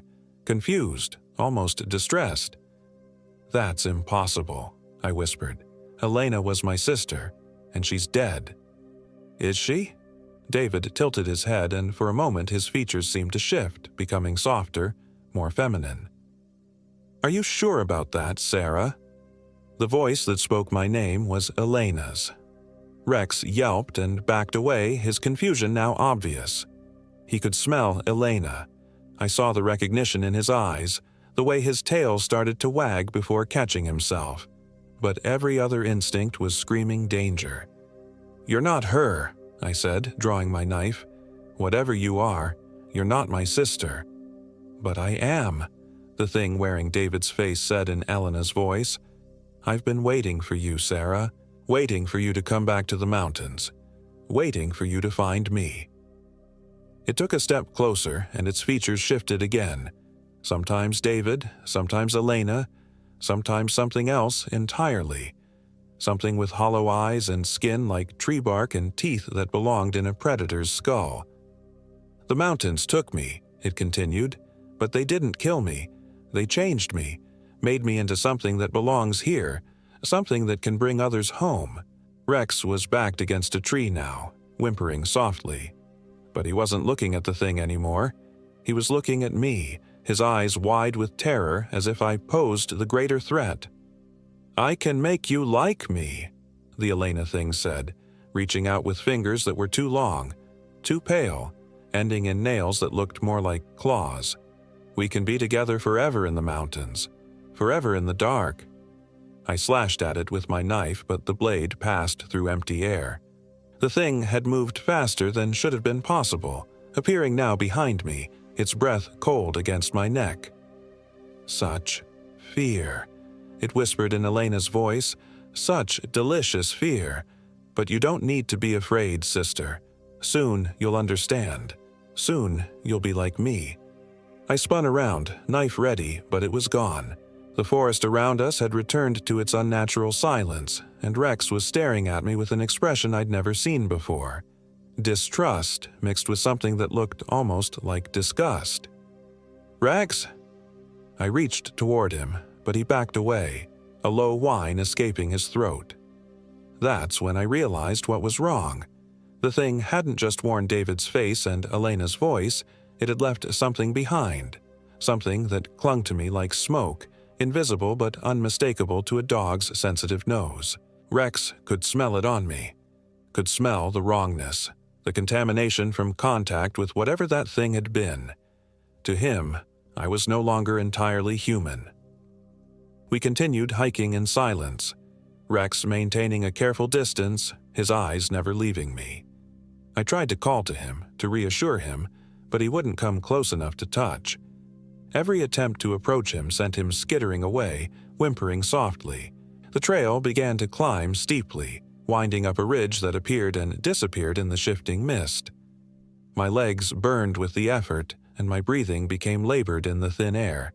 But something drove me forward, a compulsion that felt less like choice and more like inevitability. As we climbed, the forest changed around us. The twisted trees gave way to something even stranger, rock formations that looked almost architectural, as if ancient hands had carved them into shapes that hurt to perceive directly. The stone was black and smooth, marked with symbols that seemed to writhe when I wasn't looking at them directly. Rex had stopped following entirely now. When I looked back, he was perhaps 50 yards behind, sitting in the trail and watching me with eyes that held no recognition, no affection, only fear and something that might have been pity. "Rex," I called, but my voice sounded different, rougher, with harmonics that didn't belong in a human throat. "Come on, boy, we need to stick together." He whined once and backed farther away. I reached the top of the ridge just as the sun began to set, painting the sky in shades of red that were too deep, too rich, like blood in water. Ahead of me stretched a valley I'd never seen on any map, a bowl of darkness surrounded by peaks that seemed to lean inward, as if the mountains themselves were closing in on whatever lay below. In the center of the valley stood a structure that made my eyes water to look at directly. It might have been a house once, or a church, or something else entirely. The architecture was wrong, with angles that shouldn't exist and proportions that defied perspective. Smoke rose from a chimney that seemed to twist through dimensions, and light flickered in windows that showed rooms that couldn't possibly fit inside the building. And I knew, with absolute certainty, that I was meant to go there. The compulsion was stronger now, pulling at me like a physical force. My feet began moving down the slope without conscious direction, carrying me toward the impossible structure in the valley below. Behind me, I heard Rex bark once, a sound of pure despair that cut through the evening air like a blade. When I looked back, he was gone. The descent into the valley took hours, though the sun never seemed to move in the sky. The light remained constant, that red, blood-thick illumination that made every shadow seem alive. The trail here was clear and well-maintained, as if thousands of feet had worn it smooth over centuries of travel. As I walked, I began to remember things that hadn't happened to me. Elena's memories, perhaps, or the memories of others who had made this journey before me. I remembered being lost in these mountains, falling from a rocky ledge, lying broken and dying while something dark and patient watched from the shadows. I remembered the moment of choice. Die alone in the wilderness, or accept the change, become something that belonged to the mountains forever. The house grew larger as I approached, its impossible geometry becoming more pronounced. Doors opened onto rooms that contained other houses, and stairs led to floors that existed in spaces folded through themselves. The smoke from the chimney smelled of burning bone and something else, something that reminded me of Elena's perfume. I climbed the porch steps, each one creaking under my weight with sounds that echoed longer than they should have. The front door was massive, carved from wood so dark it seemed to absorb light. It swung open at my approach, revealing an interior lit by flames that cast no heat. Inside, others waited. They had been human once. I could see that in their posture, in the remnants of clothing that clung to forms that were no longer entirely flesh. But the mountains had changed them, shaped them into something that belonged to this place. Their eyes were hollow caverns that reflected the impossible light, and when they smiled, their teeth were sharp as broken stone. "Welcome home," one of them said in a voice like wind through dead leaves. "Welcome to the family." I tried to resist, tried to remember who I had been before this compulsion took hold. But the memories were fading, replaced by knowledge of the hunt, the joy of leading others into these mountains, the satisfaction of bringing new members to the family that dwelt in this impossible valley. Somewhere in the darkness above us, I heard familiar barking. Rex had followed me after all, drawn by loyalty stronger than fear, but he would never find this place. The valley existed in the spaces between the mapped world, accessible only to those who had already begun the change. I felt myself smile, and knew my teeth had grown sharp. The transformation was nearly complete now. Soon I would return to the trails, wearing faces that hikers would trust, speaking in voices they would recognize. I would guide them here, to this valley that wasn't on any map, to this house that existed in the folded spaces of the mountains, just as Elena had guided me. I remembered now. She hadn't died in a hiking accident. She had found this place, accepted the change, and spent 5 years waiting for me to follow. The thing I'd encountered on the trail had been her, transformed but still loving, still wanting her sister close. "You understand now," she said, emerging from the shadows. Her face was the same as I remembered, but her eyes held depths that belonged to something far older than human comprehension. "The mountains called to us, Sarah. They've been calling for generations." I nodded, feeling my own features shift and settle into their new configuration. The hunger was growing now, the need to hunt, to find others who might join our family in the dark.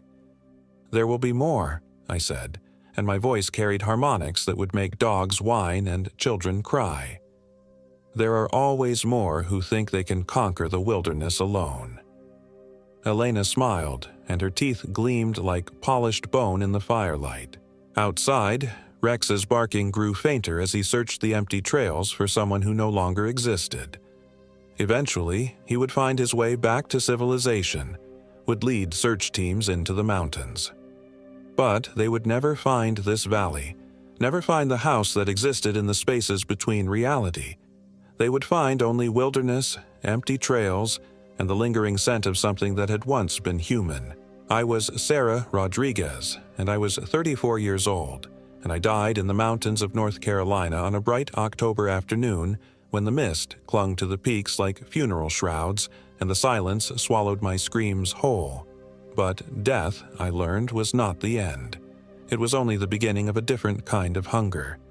Now I wait on the trails, wearing faces that hikers trust, speaking in voices they recognize.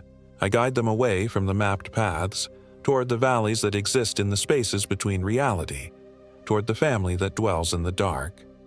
And sometimes, when the wind is right and the moon is dark, I still hear Rex barking somewhere in the mountains above, searching for someone who can never come home.